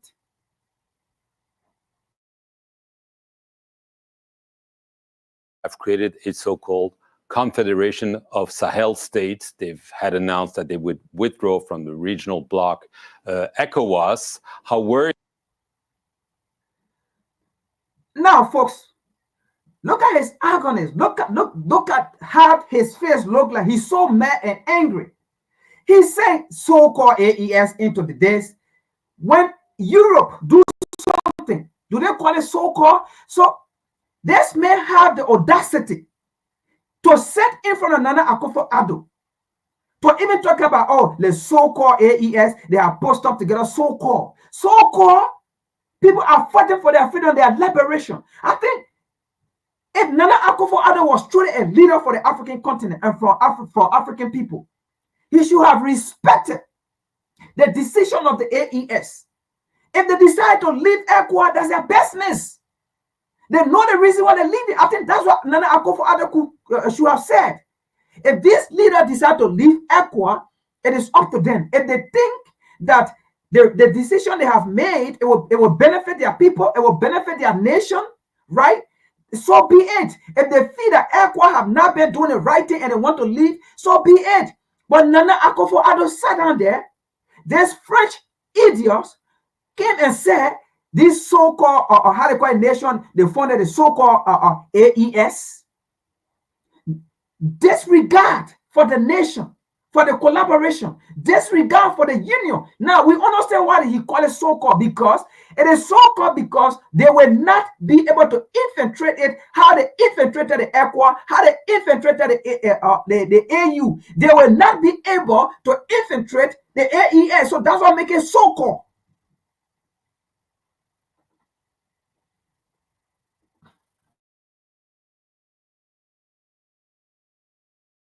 Are you that this could... I want to begin with the situation in the region. In July, Mali, Burkina Faso, Niger have created a so-called Confederation of Sahel States. They've had announced that they would withdraw from the regional bloc ECOWAS. How worried are you that this could signal the end of ECOWAS? It has to be a worrying situation. ECOWAS was a 50-year-old organization, and until this decision on the part of these three states, it had been an important homogeneous bloc. So for three of them, and they're all founder members of ECOWAS, Burkina Faso, Niger, and Mali, for them to come to this situation is regrettable. There can be no two ways about it. Now, I don't believe there's any serious-minded West African who will be happy at what has happened. What then matters is what are we going to do about it? Because they say we're going out. Well, it's their right. I mean, because even the treaty that binds us all together has provisions for you to walk out. So that's something that is foreseeable. But I don't believe it's in their interest. I don't believe it's in the interest of the wider ECOWAS bloc to allow this to happen. So you still hope for a solution? Well, more than hope. We have to continue to work at it, to make sure that we can, at the end of the day, find some common ground that would allow them to look at the return to ECOWAS. We have to do that. They are 3 important members of our community, and we can't just wash our hands off them. Right. What they've done is wash their hands off ECOWAS. When it came to promising transitions, there were sanctions were lifted. They played around with ECOWAS, and the intentions are pretty clear. They want to stay in power. So, listen, do you see how these people do their things? He's trying to provoke some kind of an anchor in ECOWAS. These people play with ECOWAS. Do you see what he did there? The journalists, the so-called French journalists, these people play with ECOWAS. They did this, and they play around it, and they are doing this, they are doing this. Basically, he's saying, why would these people play with ECOWAS? Why would these people do this to ECOWAS? I dare ECOWAS to set for these people to do this. ECOWAS should move on these people. ECOWAS should do this. Basically, that's his intention. That's what he's actually trying to say here. They play with ECOWAS. But now again, Nana Akufo-Addo made a statement. He said he don't think it is in the interest of the AES. But Nana Akufo-Addo, you lie. You just lie. It is in the interest of the AES. What have ECOWAS done? For typical example, the war that was in Liberia, the 14-15-year war in Liberia, then in the U.S. there ECOWAS, not to foot there, then in the U.S. told, or how they call it, AU, not to foot there. When the U.S. ready, then they will tell ECOWAS to go in. When the U.S. ready, they will tell AU to go in. Exactly that's what happened. Or you may ask her how you got. No, we know it because we have found out the story, we have researched, and we got it. The same U.S. told AU, do not interfere in the war. In fact, they pay AU off, they pay ECOWAS off. They pay them off. They're useless organization. So why the AES can't leave? And then you saying it is not in their interest. What have you done, ECOWAS, in the interest of those people? Didn't you protect a Western-backed government when the people said they do not want Bazoo? Didn't you back a Western-backed government to be reinstilled for the demise and suffering of the people, for the people uranium to continue to be looted to supply Europe, while the people die in abject poverty with no current, nothing? What have ECOWAS done? What have AU done? Even the leaders of ECOWAS, they know ECOWAS is useless. ECOWAS have done nothing for the African continent but a failure. Even the leader of the AU, they know AU have done nothing for the African continent but a puppet organization and a failure. What have they done? What have they done? Nothing. Why would they not want to leave? You put sanction on it. Nana Akufo-Addo, are you thinking in your right mind? Why would the people not want to leave? You put sanction on the people. Didn't you, Nana Akufo-Addo, ECOWAS, put sanction on those nations? You expect them to stay? When an entity that's supposed to protect them, when a put sanction on them in favor of the West, in favor of Europe or DC, Washington DC, and in favor of EU, you put sanction on the people. You expect them to stay as a brother, another African nation, put sanction on another African nation because of their slave master interest, and you expect those people to sit down and watch? Nana Akufo-Addo. Then you say it was not in your favor? new flash. It was in their favor. And the sanction did not affect them. Your sanction you put on them, it did not affect them.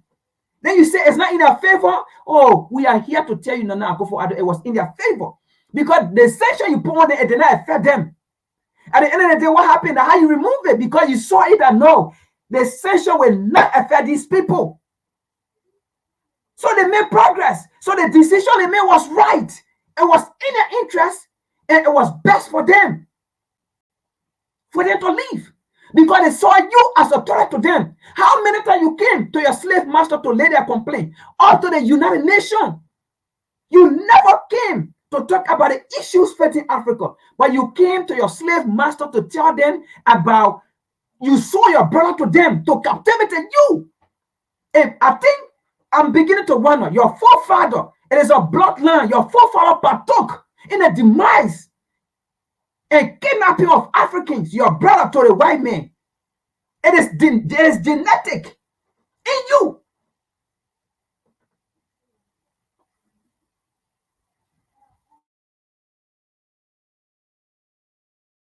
That's obvious. And that has suspicious. You were taken for a ride. Well, it may well be, but whatever be the case, that cannot mean that we will stop wanting to work to see what the possibilities are of a reintegration of the three countries back into ECOWAS. There's no reason for us to continue to wash our hands off them. Even if they want to wash their hands.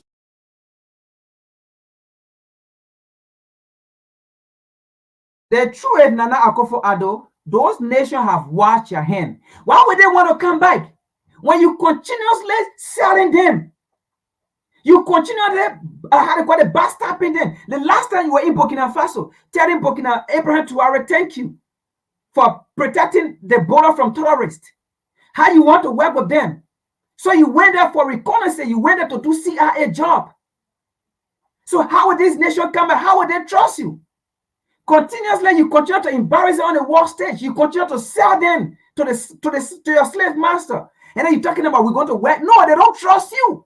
And how we'll continue to expose you to them. And no, we will continue to expose every African leader. You think because when you have a black skin, then we're going to cover you up?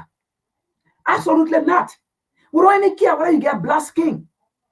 Because we know what we understand about neo-colonialists. We will bring you out. We will continue to expose you to them. We don't care if you have black skin. We will treat you the same way.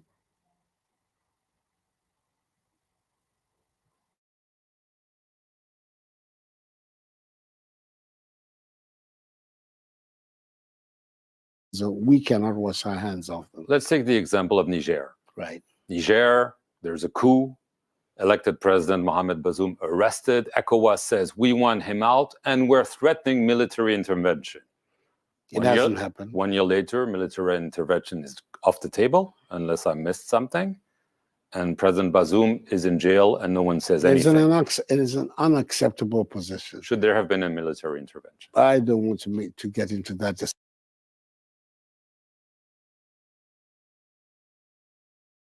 So you see what that so-called journalist is doing about military intervention? He's actually forcing it for ECOWAS to go against these people, for AU to go, for Africa to go and fight another African on their behalf. Do you see how he's forcing it about military intervention? You see the video we watched, all the video we watched today. These people, the only way to survive is through chaos and war. You see how he's actually forcing a statement to go militarily to intervene. The reality here is, I think what these Western journalists are supposed to be focusing on now, but they will not do it, is the progress Abraham Traoré or the AES nation have made since they came into power. The progress they have made, and then the progress those leaders that they took out, like Bazoum, what progress Bazoum made in Niger, and what progress this leader have made or have been making in Niger, and compare it, and they say, you know what? I think these leaders were right to remove this person. But you know what? Those leaders were all Western back puppets who they did rely on to exploit the resources of those nations.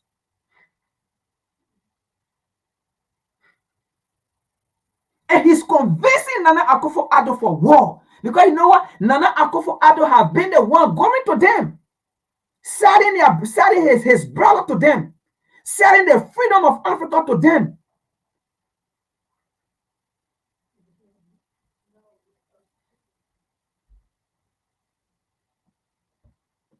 And he's forcing it for war to go there.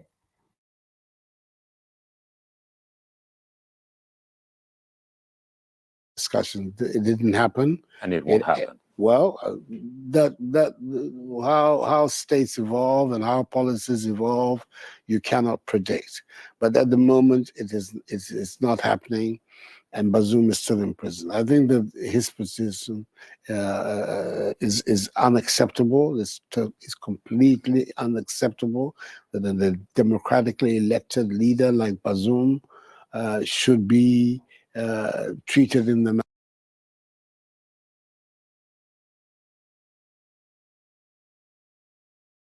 Let me make this clear. Bazoum was not democratically elected. We all know on the African continent, we do not have democratically elected president. And that's a fact. We all know on the African continent, even you, Nana Akufo-Addo, this past election I put you there, the Ghanaians know it. You were never democratically elected. And the people wanted to get on the street, even the other party candidate, they wanted to contest to the court. But they just look at it and say, you know what, let's leave it. So we know on the African continent. And that is why, look, frequent election on the African continent is BS. I'm telling you. And that's how, they use it, right, to put people in power. And then from there they say, democracy, democratically, demo this, demo that, demo that. When that person was never put in there, but the people, we all know. But the fact is that once there was election and everybody went and exercised their so-called vote, their so-called right, then they call it democracy. They call it democratically elected.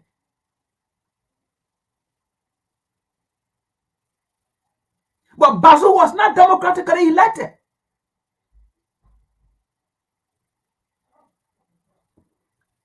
Because any African leaders that is democratically elected, you will do something for your people. But if not, you will work for your slave master who put you in power. And that is how most African leaders are being put in power. And when they get there, they work for the people who put them in power. Then what is democracy? We have to be defining democracy now. What is democracy?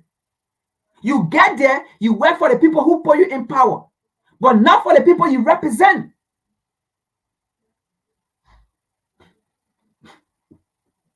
So if you say you are put out democratically, it is the same democratic. Now, because when we're talking about democracy, then we're talking about the people, right? Because it's a democracy by the people, of the people, and for the people. So if the same people, by the people, of the people, and for the people, went and talking out, it was not a coup. The same people talking out.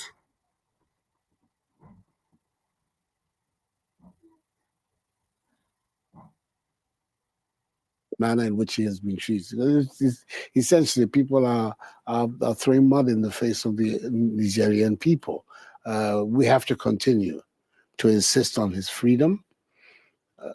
As far as I'm concerned, his freedom, unconditional freedom, is still very much on the table, and we will continue to agitate for it and to be part of the ECOWAS demand that he be freed as soon as possible. Speaking of security, French troops left. Those countries said, you know, we're going to take care of security ourselves, bring Russian mercenaries or whatever. You are a neighbor of Burkina Faso. From your viewpoint, has the situation worsened since the French troops have withdrawn, or has it improved? It's certainly not improved. I don't think there's any doubt about it. I think just yesterday or the day before, We saw a massacre of large numbers of civilians again, and they are right on our border. So we have a good idea of what is going on. The security situation does not appear to have improved, and the need for us to find a solution to this is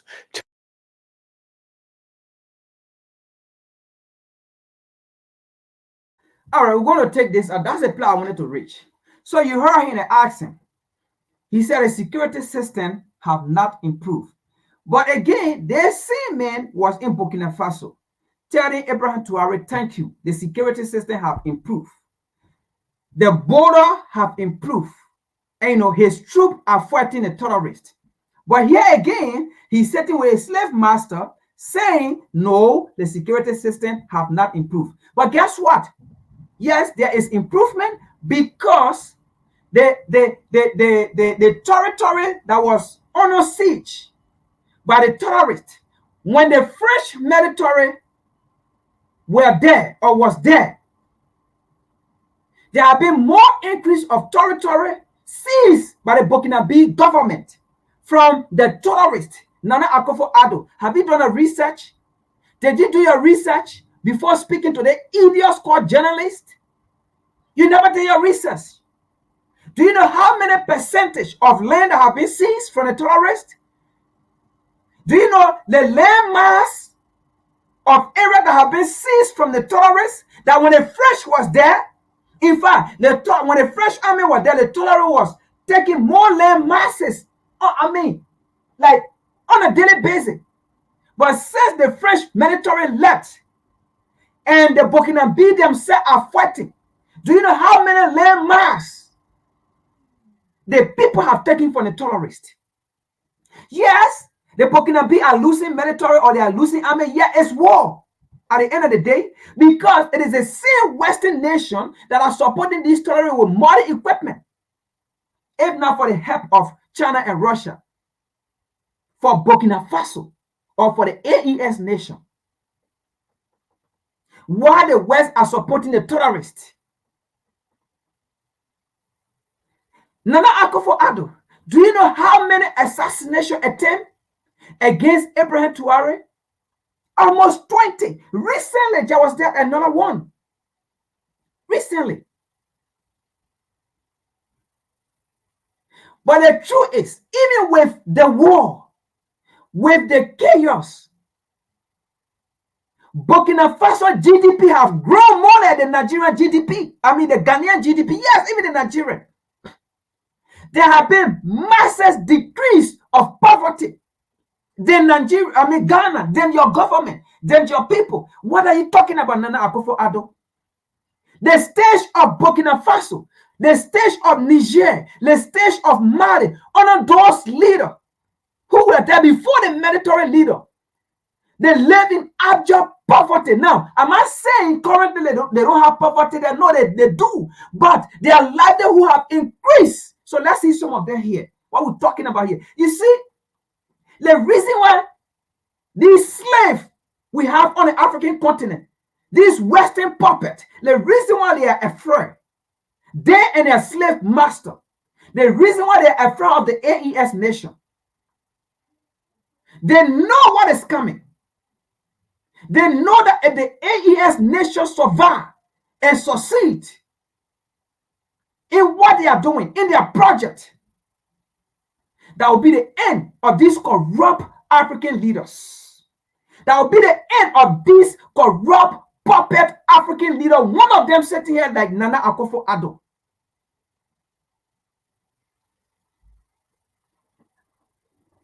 But let's see progress being made in Burkina Faso. We're going to do part 2 to the discussion. The next one we're going to bring is the improvement of the AES military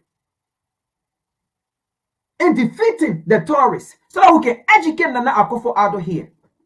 But other than that, let's see some improvement that have been going on.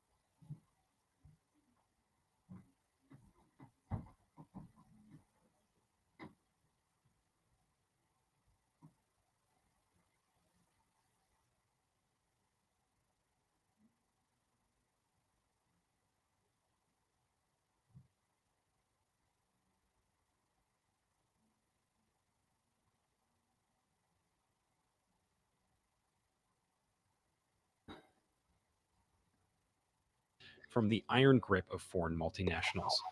Burkina Faso's move to withdraw mining permits has sent shockwaves through the entire global gold market, shaking up economies from London to Wall Street. But this is the beginning of the end for Western control over African wealth, as Captain Ibrahim Traore stands up to the giants of the mining industry. With this, will Africa finally rise and take back what's rightfully theirs, leaving the West scrambling to maintain their dominance in a post-colonial world? Let's find out. Burkina Faso takes its gold back, but why is the West nervous? The West has always seen Africa as a resource-rich continent to exploit, an open treasure trove to be mined without accountability. But now, the game is changing. Burkina Faso, led by its bold, unapologetic leader Captain Ibrahim Traore, is flipping the script and reclaiming its sovereignty, starting with the control of its gold. This move is more than just a policy shift. It's a loud declaration that Africa will no longer be the West's playground. The Western powers, they're not used to hearing no from African countries. For decades, they've operated with a sense of entitlement, treating Africa's resources as if they were theirs to take. But Traore is showing that the tide is turning. His declaration that Burkina Faso will be reclaiming its gold from foreign multinationals sent shockwaves through global markets, leaving Western companies like West African Resources and Endeavour Mining reeling. Their stocks plunged, with West African Resources taking a near 20% hit. Why? Because Traore isn't following the playbook of past African leaders who meekly accepted whatever scraps were thrown their way. He's rewriting the rules. Burkina Faso is the world's 7th largest producer of gold, yet for years, the people of this West African country have seen very little benefit from this wealth.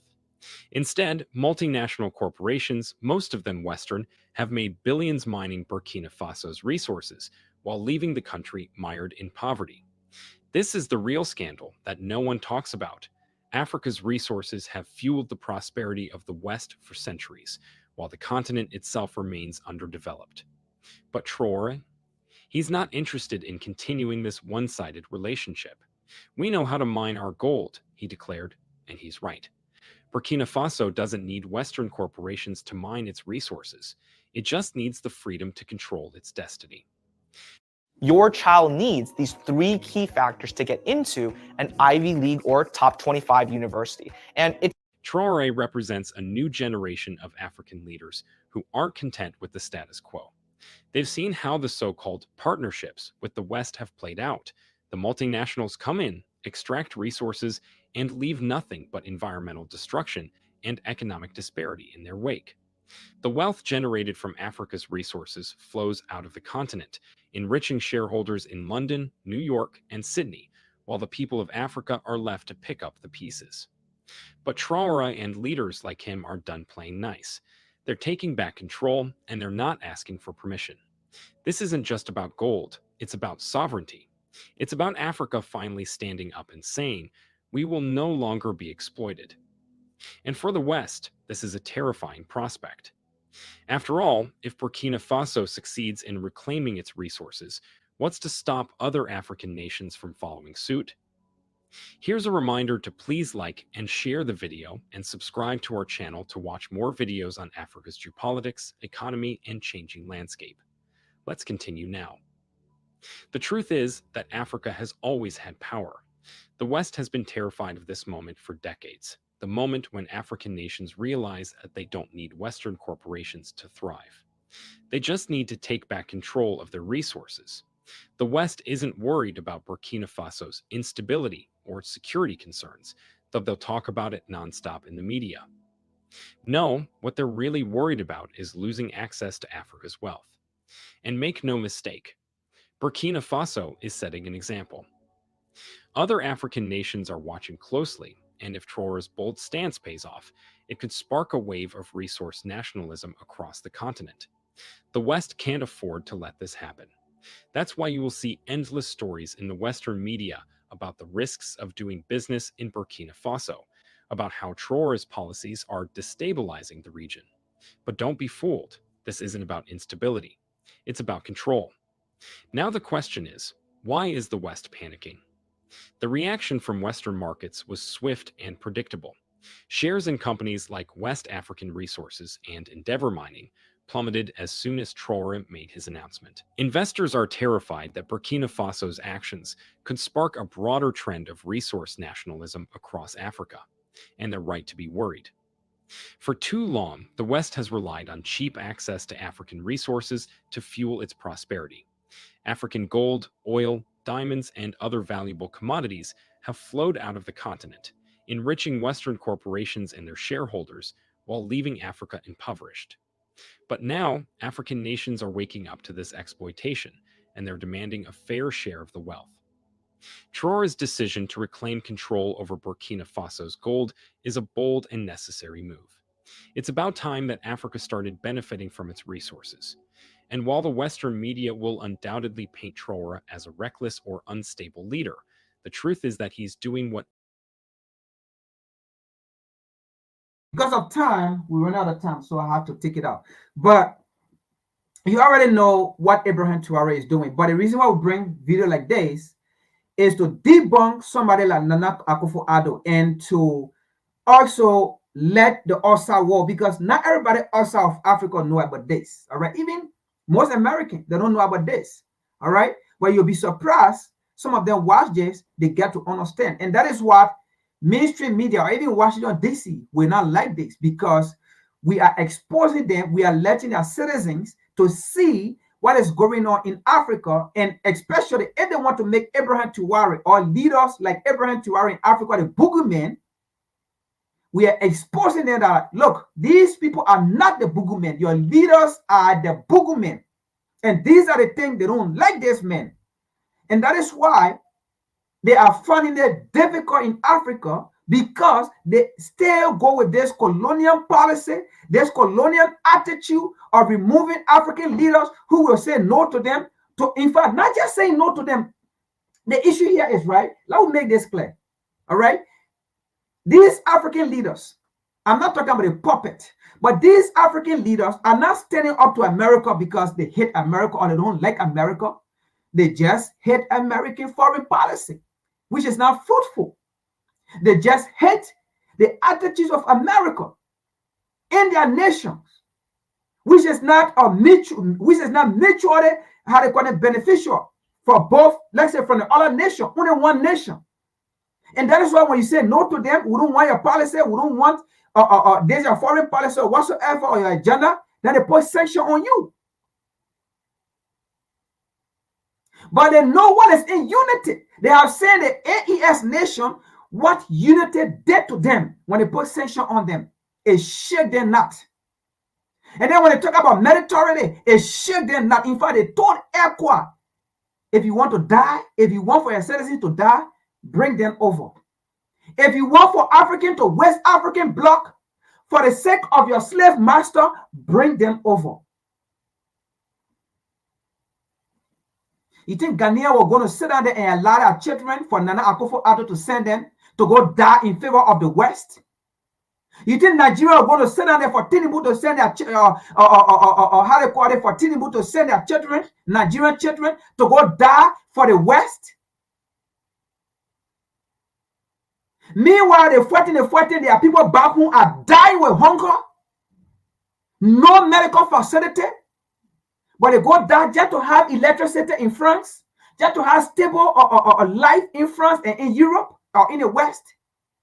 While in Africa is not there, they was never going to allow it. And that's why they told ECOWAS, we will not fight those nations. And they still fighting it to push the narrative.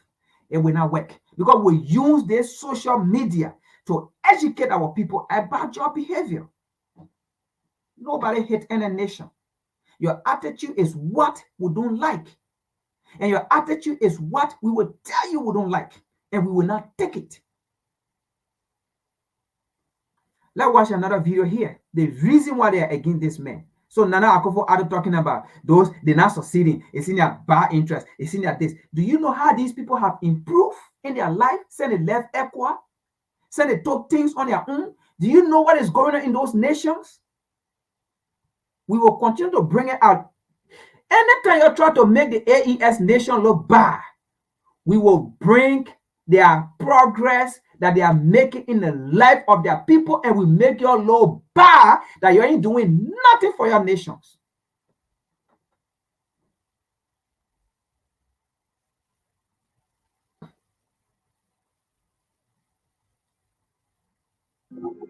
Ladies and gentlemen, this is Intervlog. I say this is Intervlog, and I am here once more. I'm here because there is one important information that I brought to you today, and this information is a nice one. This is the type of information that I like to be giving you every day by day. How I wish that this type of information is coming every day. I would have been the happiest man in the world because it is something to be celebrated. And you would ask, what is that information all about? Well, the information is coming from Burkina Faso, and it happened yesterday, being 3rd of October, 2024. 3rd of October is celebrated as the local consumer day, and October entirely is the local consumer month in Burkina Faso. Yesterday, Ibrahim Traoré was surprised by the local farmers from the Burkina Faso who came out to show Ibrahim Traoré what they produced from Burkina Faso. This local consumer month started in 2019, and when Ibrahim Traoré came into office in 2022, he said that this project of local consumer or local consumption is what will change Burkina Faso. When he said it, people thought he was joking. He went then and bought 400 tractors, began to support farmers, began to support made in Burkina Faso products, began to support businesses, and yesterday being the 3rd of October 2024 was his best day because many people trooped out with what they have produced in Burkina Faso. Majority of them have their products in quantities.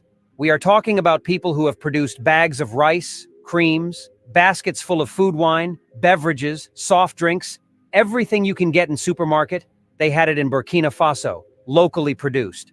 This means that Burkina Faso can survive without importing any food from any country. Food, cosmetics, so on and so forth. And Ibrahim Traoré was very happy. He was smiling as he was seeing everything and was interviewing them, and they were saying they have them in quantity, but they cannot bring everything here on table to show you, and they are also selling them in quantities. So let's go and see how everything happened in Burkina Faso on 3rd of October, 2024. Local Consumer Month, supporting endogenous development by consuming local products. Ouagadougou, October 3rd, 2024. The President of Faso, Head of State, Captain Ibrahim Traoré, presided over the official launch ceremony of the initiative Month of October, Month of Local Consumer in the West African Economic and Monetary Union, UEMOA, established in October 2019 in Ouagadougou. Month of October, Month of Local Consumer is an initiative aimed at intensifying actions to promote the consumption of local products in the UEMOA area. This decision goes hand in hand with our policy of making the consumption of local products the basis of genuine endogenous and inclusive development, said the head of state, Captain Ibrahim Traoré, in his speech delivered by the Minister of Trade, Industry and Tourism, the craftsmanship, Serge Naniodem Poda. In this speech, President Dufaso stressed that consuming local is not just a patriotic act. It is a vital strategy to boost our industry, create decent jobs, and ensure resilience in the face of global challenges. Under the theme, Consume Local, a leveraging for industrial development, competitiveness, and resiliency of UEMOA's economies, this 5th edition of the Local Consumer Month emphasizes the importance and necessity of valuing our local resources, promoting our skills, and making our businesses more efficient. Strengthening our economic autonomy, said Minister Poda. The 5th edition of the Local Consumer Month coincides with the 2nd phase of the National Days of Patriotic Engagement and Citizen Participation. According to the Minister in charge of Commerce, these two activities are a call to value our cultures and products through our indigenous knowledge. President of the UEMOA Regional Consular Chamber, Sponsor Representative Ms. Helena Nosolini Embalo stated that the Local Consumer Month is a unique opportunity to boost local production, attract investors, and promote jobs. The acting commissioner of the president of the UEMOA Commission, Jonas Gibian, stressed the commitment of the Commission and member states to make local consumption a competitive lever for local products. To do this, the UEMOA will develop national strategies and a regional strategy to promote local products. Why buying local is important. Buying local benefits you, your neighbors. All right, we will not play the entire video, but again, Nana Akufo-Addo and his slave master, the propagandists, they have saying this because to say these leaders are not making progress. In fact, these nations or the AES nations, because they left ECOWAS, a useless organization, right? These nations will fail. It will not benefit them. But guess what? We are here to support those leaders. We are here to debunk anything because we will make these African leaders look bad. And the AES nation leaders, if they do the right thing, we will make them to look good. If they do the bad thing, we will make them to look bad. We will come out here and do the same thing as we do to those puppet African leaders. But until then, if these puppet African leaders and their slave master or their propagandists, they tried to make these AES, these revolutionary leaders, look ugly. Guess what?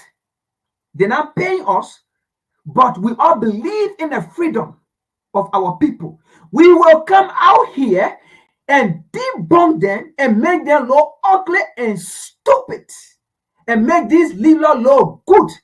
Nana Akufo-Addo, do you see what these people are doing in their country with the AES leaders? What a useless ECOWAS organization that you represent. Oh no, let's see the other video again. The reason why you all hate these people, we will come here and protect these people. Propaganda will never work against these people. It will not work.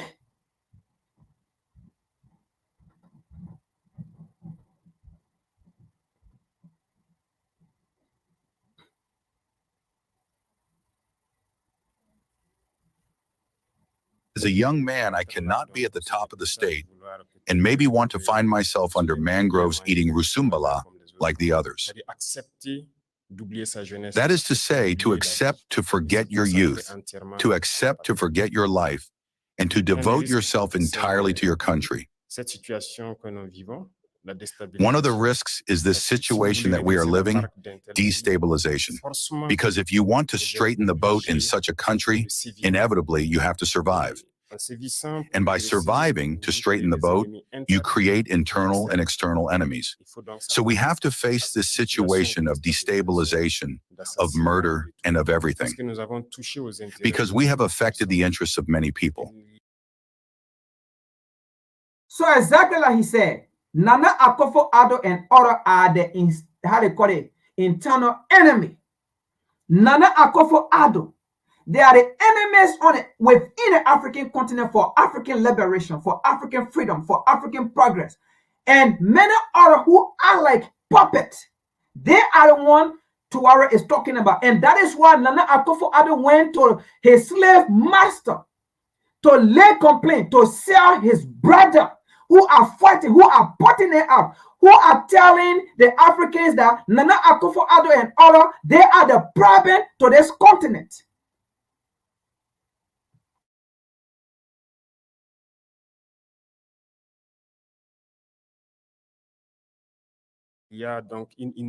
There is social inequality, there is corruption, there is poor management of public health. If we try to straighten all this, inevitably, we will affect the individual interests of some people. And these people are often rich. They have money, they use it to manipulate often poorer people to put them at risk. This is internal. And these same people do not hesitate to coalesce with the imperialist forces who spend their time trying to impoverish us. The other side are these external forces. There are many countries today that we have on our backs. We have no choice. We have to do it. If we want our country to be independent, if we want our sovereignty, if we want Burkina Faso to eat at their expense, if we want our children to go to school without paying a penny, if we want tomorrow the malaria, which is one of the most common diseases in Burkina Faso, so that we can heal our population, in some words, at zero cost. Some dreams that we have, but we will have to make a lot of concessions. We will have to prevent certain powers from pillaging us, and that creates a lot of enemies. So we are prepared for these situations. We live them as normal, in fact. It does not frighten us, it does not scare us. It still gives us the courage to move forward, because through these events, we know that the directive line that we have chosen is the best line for our country, for our people. So we live it like that. And the plotters, actually, we have spent 2 years raising awareness, talking, putting people on guard. But it was necessary for the Burkinabe to see for themselves how far certain Burkinabe can go against the country. If we had started to serve in a certain way, it is not obvious that you will understand us. Captain Thomas Sankara was misunderstood at some point, maybe because they started strong, but we had to let the people see, understand what these plotters are, communicate with the people. The audience of Bobo Duraso would like to know what the fate reserved for these plotters is. As we said, from this moment on, I will not go into details. Everyone will take responsibility. If someone takes such a step, he assumes all the consequences. We will not advise anyone or put people on guard. Let's go back to the case of Barcelogo. An audience member would like to know what really happened. But I think Barcelogo was personally targeted because Barcelogo and I have a history. Barcelogo and the situation of the country have a history. In July 2022, you may be able to contact Barcelogo. I challenged a lot of orders to intervene so that Barcelogo does not fall. I sacrificed a lot of things to Barcelogo. This is the place for me to thank a lot of people who supported us in our maneuver. I think they targeted Barcelogo because it was going to affect me. That was the objective. I do not want to go into certain details. Maybe one day we will have the opportunity to talk about it. Your reaction to the speech on the political orientation of the fire of Captain Thomas Sankara is a concern of Ile Budo of Ouagadougou. It is true. We have chosen the date of October 2nd for the launch of the Patriotic Day of Patriotic Engagement. It is precisely to corroborate with the DOP. Because this speech was a reference. I think that some countries far from our sub-region use this reference to develop. They make us understand because they accused a lot of things of this speech. We are inspired by this news and we adapt it to the context. There are some things in its time, in 1983, that cannot be done today, but we adapt it step by step. Thomas Sankara was too much ahead of his time. I think that all this means that he was not understood, because he saw things that others did not have the opportunity to see. His vision was much more ahead. But today we realize that we should have, every time we ask ourselves these questions, should we not have? Should we not have? It has already happened. But I think that it is a new speech. It is the same vision for a total sovereignty of our country. I think that we should join this launch. I would like to know what is the morale of the troops with this validity of destabilization. Have you ever wondered how the world's currencies are traded? The foreign exchange market, also known as the Forex market, is the... I would say that the morale of the troops is at a fixed level. Because to engage to defend the country, you know that when you're a soldier, there is another state of mind. It is natural in the Army. To get up, take your backpack, your weapon, and go to the front is not given to everyone. But generally in the head of the soldier, when he leaves, it is with pride. He knows what can happen, but it is with pride that he leaves. And today, with what we have put in place, we are trying to make an effort through the support of the people. Many soldiers are really proud to be soldiers. That is why they give their body and soul. And with all the support that the people also make in their place, I think that it can only boost the morale. It is true that this situation of destabilization does not affect them, but it gives them even more courage to fight.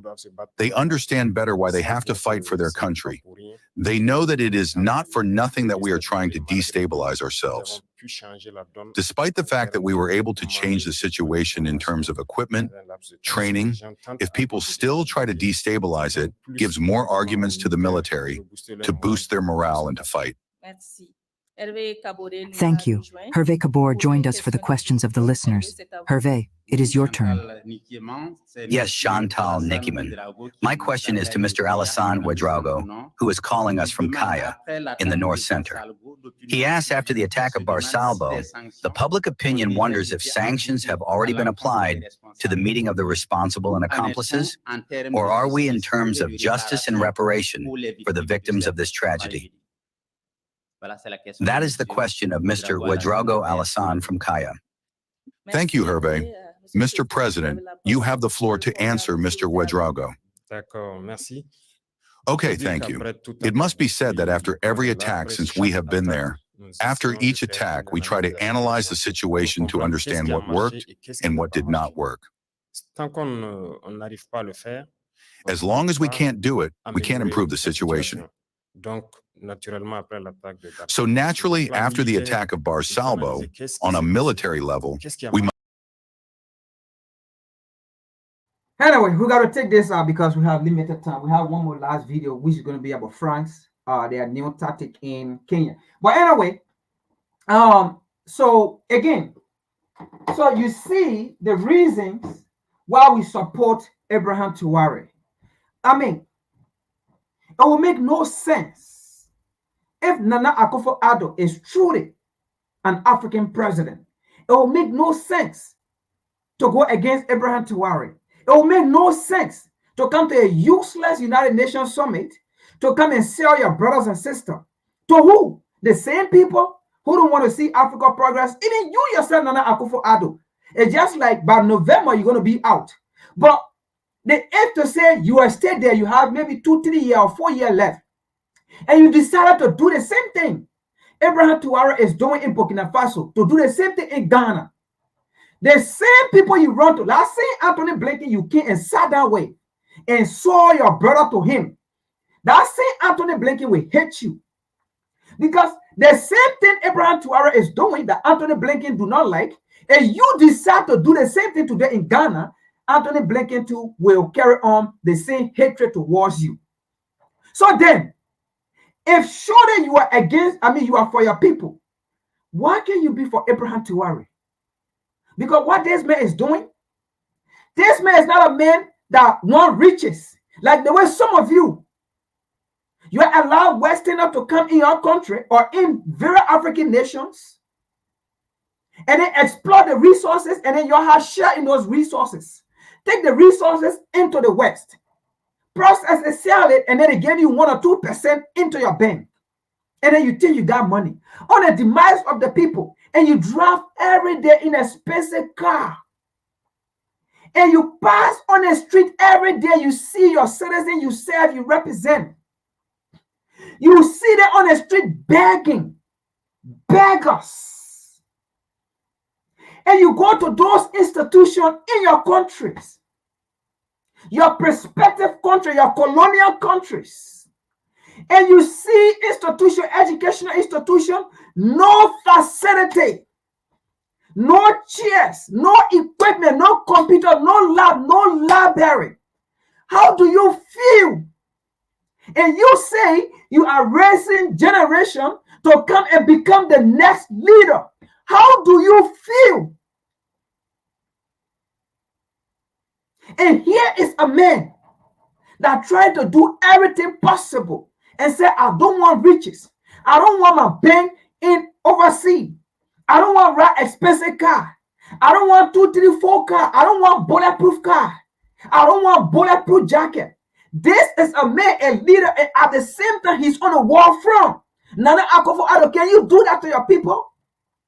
This man is the leader at the same time on the front. That is why he said he's not a politician. He is a military man. And a military man, a revolutionary man or such, he's going to be hated by the West because he's not a man to brag. He's not a person to be a slave. He's not a person to be an obedient like Nana Akufo Addo to his slave master. That is why they hate him. Because they do not want to see other African leaders to follow the footstep or to become inspired by Abraham Traoré. But the truth of the matter is, on platforms like this and many platforms, we will continue to expose the bad leader of Africa who think they are good. And we will tell African, Nana Akufo Addo is not someone to be inspired by. His form of leadership, do not be inspired by it. His form of vision for the African continent, do not be inspired by it. He's not a leader to be inspired by.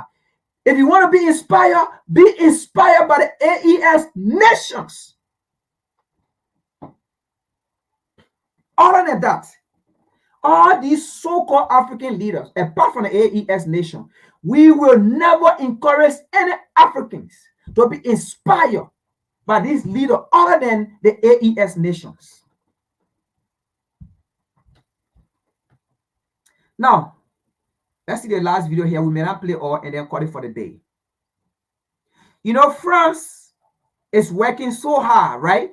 Because we have made noise and said all these African leaders are going for US summit, France summit, Japan summit, Russia summit, South Korea summit, Asia summit. Then, do you know what France did? France went and arranged a summit with another puppet, William Ruto, another Western puppet, another enemy of Africa who pretend to be leader, William Ruto. France went. And by the way, Kenya is not a French colony. We still call them colony, by the way. All right. Apart from the AES nation, all these other nations, they are still colony. Yes. Apart from the AES nations, all the rest of the African nations are still colony. Now, France went because Kenya is a British colony. So France now, right, because she's losing. So she went and she's know that William Ruto is a puppet, a slave president. France went and arranged with William Ruto to have France-Africa summit in Africa because we have said African leader will not call a summit. They will not summon Joe Biden and Joe Biden go. They will not summon Emmanuel Macron go. They will not summon the British, these leaders, African leaders will not summon them. So then, to make it look good, France went and created a summit in Kenya and then called it France-Kenya-African Summit, where Kenya will host it for African leaders to go there. But here is the thing, African leaders. With the US summit you went to, what you got from there? In fact, let me not say what you got because they bribe you. You got something from there. They bribe you people. But again, what did we Africans get from there? Now the question go to Africans now, because I'm not even talking about these puppet leaders, because at the end of the day, all these summits these people had, they gave them something. And they just left it right in here in the banks. They gave it to them and they deposit it right in the bank. Okay? But the question to us is, the numerous US-Africa summit they've been having, what have Africa benefit from? Those things. Now, the French-Africa summit they had where the African leader came there. What benefit went to the African people? I'm not talking about the leaders. The Korean, the North or the South Korea, what they call the Africa Summit they have, they all went there. What African got from there? The Asian African Summit, what we got from there? All these summits, what did we get? Now they are coming to say French, Kenya, Africa Summit in Kenya. It's still BS. We're going to still get nothing. It is a way to make African people to take away against the AES nation, because these people are trying so hard to do everything. But guess what? It will not work. This is a different time period. It will not work. We don't trust the West no more, and we will never trust the West no more. We trust you, you enslave us. We trust you, you colonize us. We trust you, you keep our revolutionary leader doing independent. We trust you, you put sanction on us. We trust you, you create proxy war. So what again? We trust you, you infiltrate all our election. What again? No trust.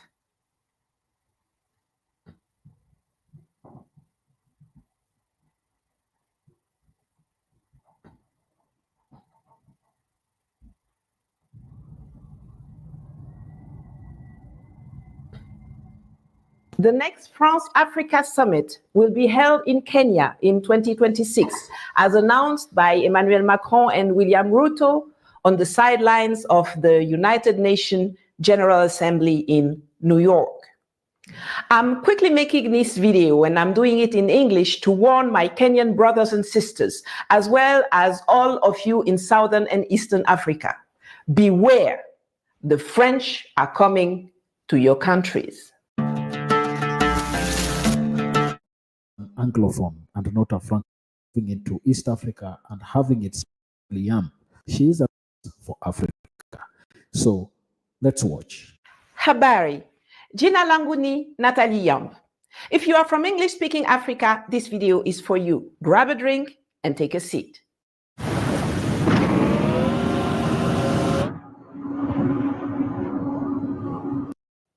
The news just came in.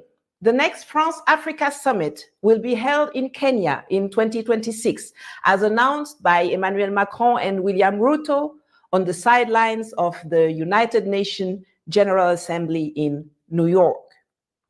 I'm quickly making this video, and I'm doing it in English, to warn my Kenyan brothers and sisters, as well as all of you in Southern and Eastern Africa. Beware, the French are coming to your countries. The France-Africa Summits, which have been held since 1973, first annually, then every 2 years, then every 3 years, 4 years, and now every 5 years, have lost their relevance. France's traditional partners in Africa are either inaudible or have severed ties with a country that just can't shake off its colonial habits. Compared to other international meetings of the same kind, like China Africa, Russia Africa, USA Africa, or even Korea Africa, France's summit looks pathetic. So for the 28th edition in 2021, Macron tried to reinvent the format by bringing in mostly insignificant young people, coached to take over and breathe new life into France-Afrique instead of the old discredited politicians. The result? A disaster. Everything he touches is doomed to fail. In 2026, he will try a new approach, relocating the event to an Anglophone country with the most subservient president of the region, William Ruto of Kenya, the guy who had 40 young people killed during the Gen Z protests against his budget earlier this year. To lure the public, they will naturally highlight bogus themes like environment or climate change, topics put on the global agenda by Westerners who fear nothing more than Africa fully tapping into its energy potential to become, alongside China, the low-cost manufacturing hub for the rest of the world. My dear people of East and Southern Africa, you need to know that Macron's France was kicked out of the Sahel, where it had been plundering resources for decades, if not centuries. Don't allow William Ruto to turn Kenya into a dumping ground for French waste rejected by West, Central, and even North Africa. Don't let Tanzania, Mozambique, or Angola become the next deployment sites for the mercenary disguised as the French army or the French media. I particularly want to warn Tanzanians. The new French ambassador to your country, Anne-Sophie Ave, was previously responsible for spreading propaganda and misinformation for friends in Africa, threatening and targeting leaders like me or the heads of state of Niger, Mali, and Burkina Faso who promote African sovereignty. If you don't know me, I am Emmanuel Macron's worst female nightmare. In 2019, he had me arrested in the French colony of Côte d'Ivoire and deported from Africa to Europe. Yes, you heard that right. Just like our ancestors were taken during the era of slavery. But instead of being thrown into the hold of a ship, I was put on an Air France plane in Abidjan and forcibly sent to Switzerland. In 2022, European media widely reported on the French government's decision to ban me from entering or staying in France. And all of this simply because I fight for Africa's liberation. The new French ambassador to Tanzania even testified before the French parliament earlier this year about the strategies and tactics she uses to suppress the truth about France in the countries where she operates. She will surround herself with artists and influencers, organize dinners and parties like Didi, wear traditional attire, and dance wherever and whenever she can. She will sponsor TV shows and even host them, speak Swahili, pray local, sleep local, all to ensure she has an army of local people on social media who will do the dirty work of attacking Pan-African leaders or emancipation narratives and defend France's influence and domination at all costs, while she sits back and watches with delight as Africans fight each other for the sake of France. She did it in Ghana, and I bet whatever you want that she has already started doing it in Tanzania. Let me know in the comments if I'm right or wrong. I also saw that France has recently approached Tanzania to discuss, quote, security cooperation, including establishing a boots on the ground presence in this critical region, unquote. Beware barbarians at the gate. Dear friends, France has nothing good to offer you. Its track record in so-called Francophone Africa is disastrous, financing terrorism and rebellions, killing hundreds of thousands of innocents, sponsoring and perpetrating coup d'etat, looting resources and maintaining poverty and corruption via the CFA franc. I have hundreds of videos on this on my YouTube channel, some of them in English or with English subtitles. Feel free to dig in. Remember, not a single African country that France has supported or managed over the past 100 years has achieved your level of development. Not one. This is just an introduction. Between now and 2026, we will have plenty of time to talk, to exchange ideas and experiences, and to stop the redeployment into your region of the most mediocre and incompetent colonial power of all time, France. Asante. Now, from that clip, I think you're able to see.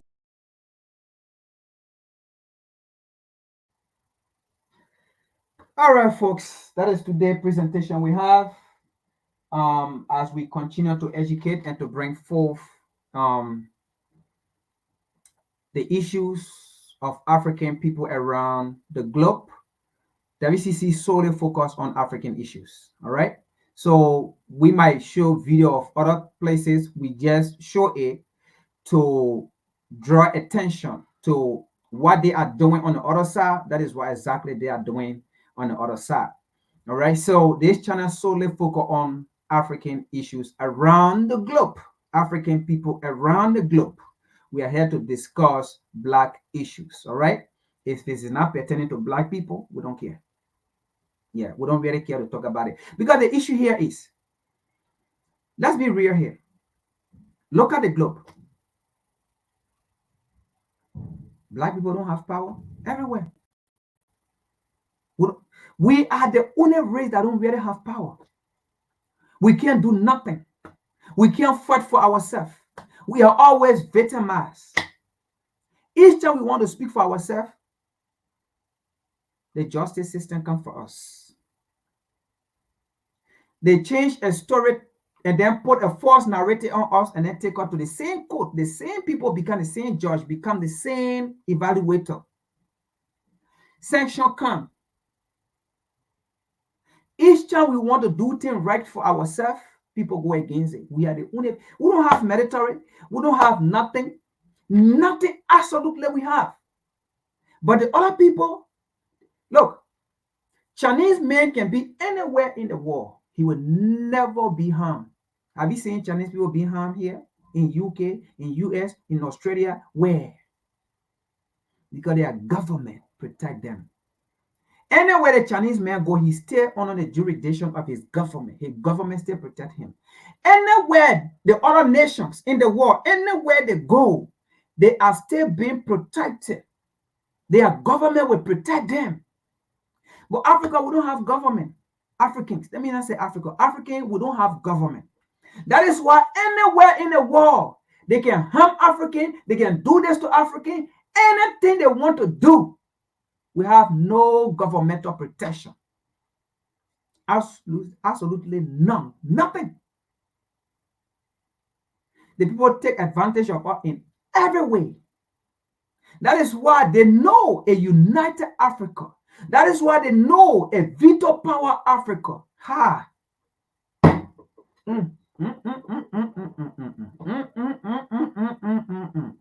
But again, I don't trust this African leader. I spoke about it last time. I don't trust this African leader. If you give veto power to me, if you give veto power to African from the United Nations, it should go to the AES nation. Yes. Then Africa will benefit. The AES nation should be the head of those veto power. If not, if they go to someone like Nana Akufo Addo Tinubu, the Liberian president, Bokai, I mean, you get them veto power. At the end of the day, Watina.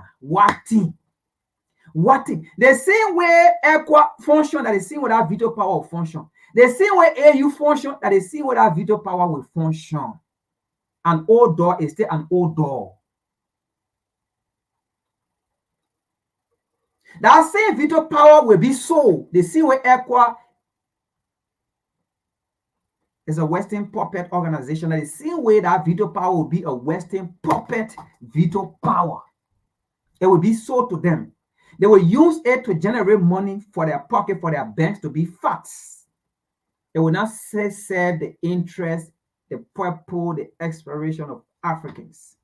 Unless those AES nations be the heads of the veto power, then I will know, say, yeah, Africa's standing. But even though Africa is not going to get a veto power, so let's just forget it. Africa will not get it, okay? But I'm just speaking, how do you call this? Anyway, it will come, but if it ain't come, that's it. So, what is it? Idiomatic expression? Yeah, I think so, right? Yeah. So, which Africa not going to get it? But I'm just saying, if Africa is to get it, right? They go to the AES. But the other African leaders, it will still be for nothing. Yeah, because they are of useless to the African continent. So, this is today's presentation. We will do everything by all means to defend Africa. No propaganda against Africa will work. It have worked in the past. It's not going to work. Again, it's not going to work. The more you become stubborn, you don't want to listen to African, the more things become hard for you. It's just the way it is. No, look, Africans, we are the nastiest people in the world. For real. We don't pick and choose to say we like this person, we hate this person, we hate this person, we like this person. We don't. And up to today, We don't pick and choose to say we like with this. No. What we are doing now is to bring out the hypocrisy. That's it. You take it, that's it. You want change, that's it. You don't want to change, that's your business. Because at the end of the day, you will be putting yourself more and more in danger. Because that's how we're not going to work with you. That's the bottom line. That is how we are not going to work with you. That is why we are going to work with what Nelson Mandela said. Your enemy is not our enemy. And our enemy is not your enemy. And it will never be. And your enemy will never be our enemy. You know why Nelson Mandela said that? Because Nelson Mandela said understood what America stands for, her interest. So in other words, Nelson Mandela was telling all Africans, your interests come first. There's nothing like diplomatic, nothing like globalism. Your interests come first. And now we have come to understand what Nelson Mandela meant when he said, your enemy is not our enemy, and our enemy will now be your enemy. That means our interest, the same way your interest come first, it is the same way our interest come first. So, that's just the way it is. Anytime you try to destabilize our interest, it will not work. Because we will come, we will debunk it, and that's how we're not going to like you. Peace.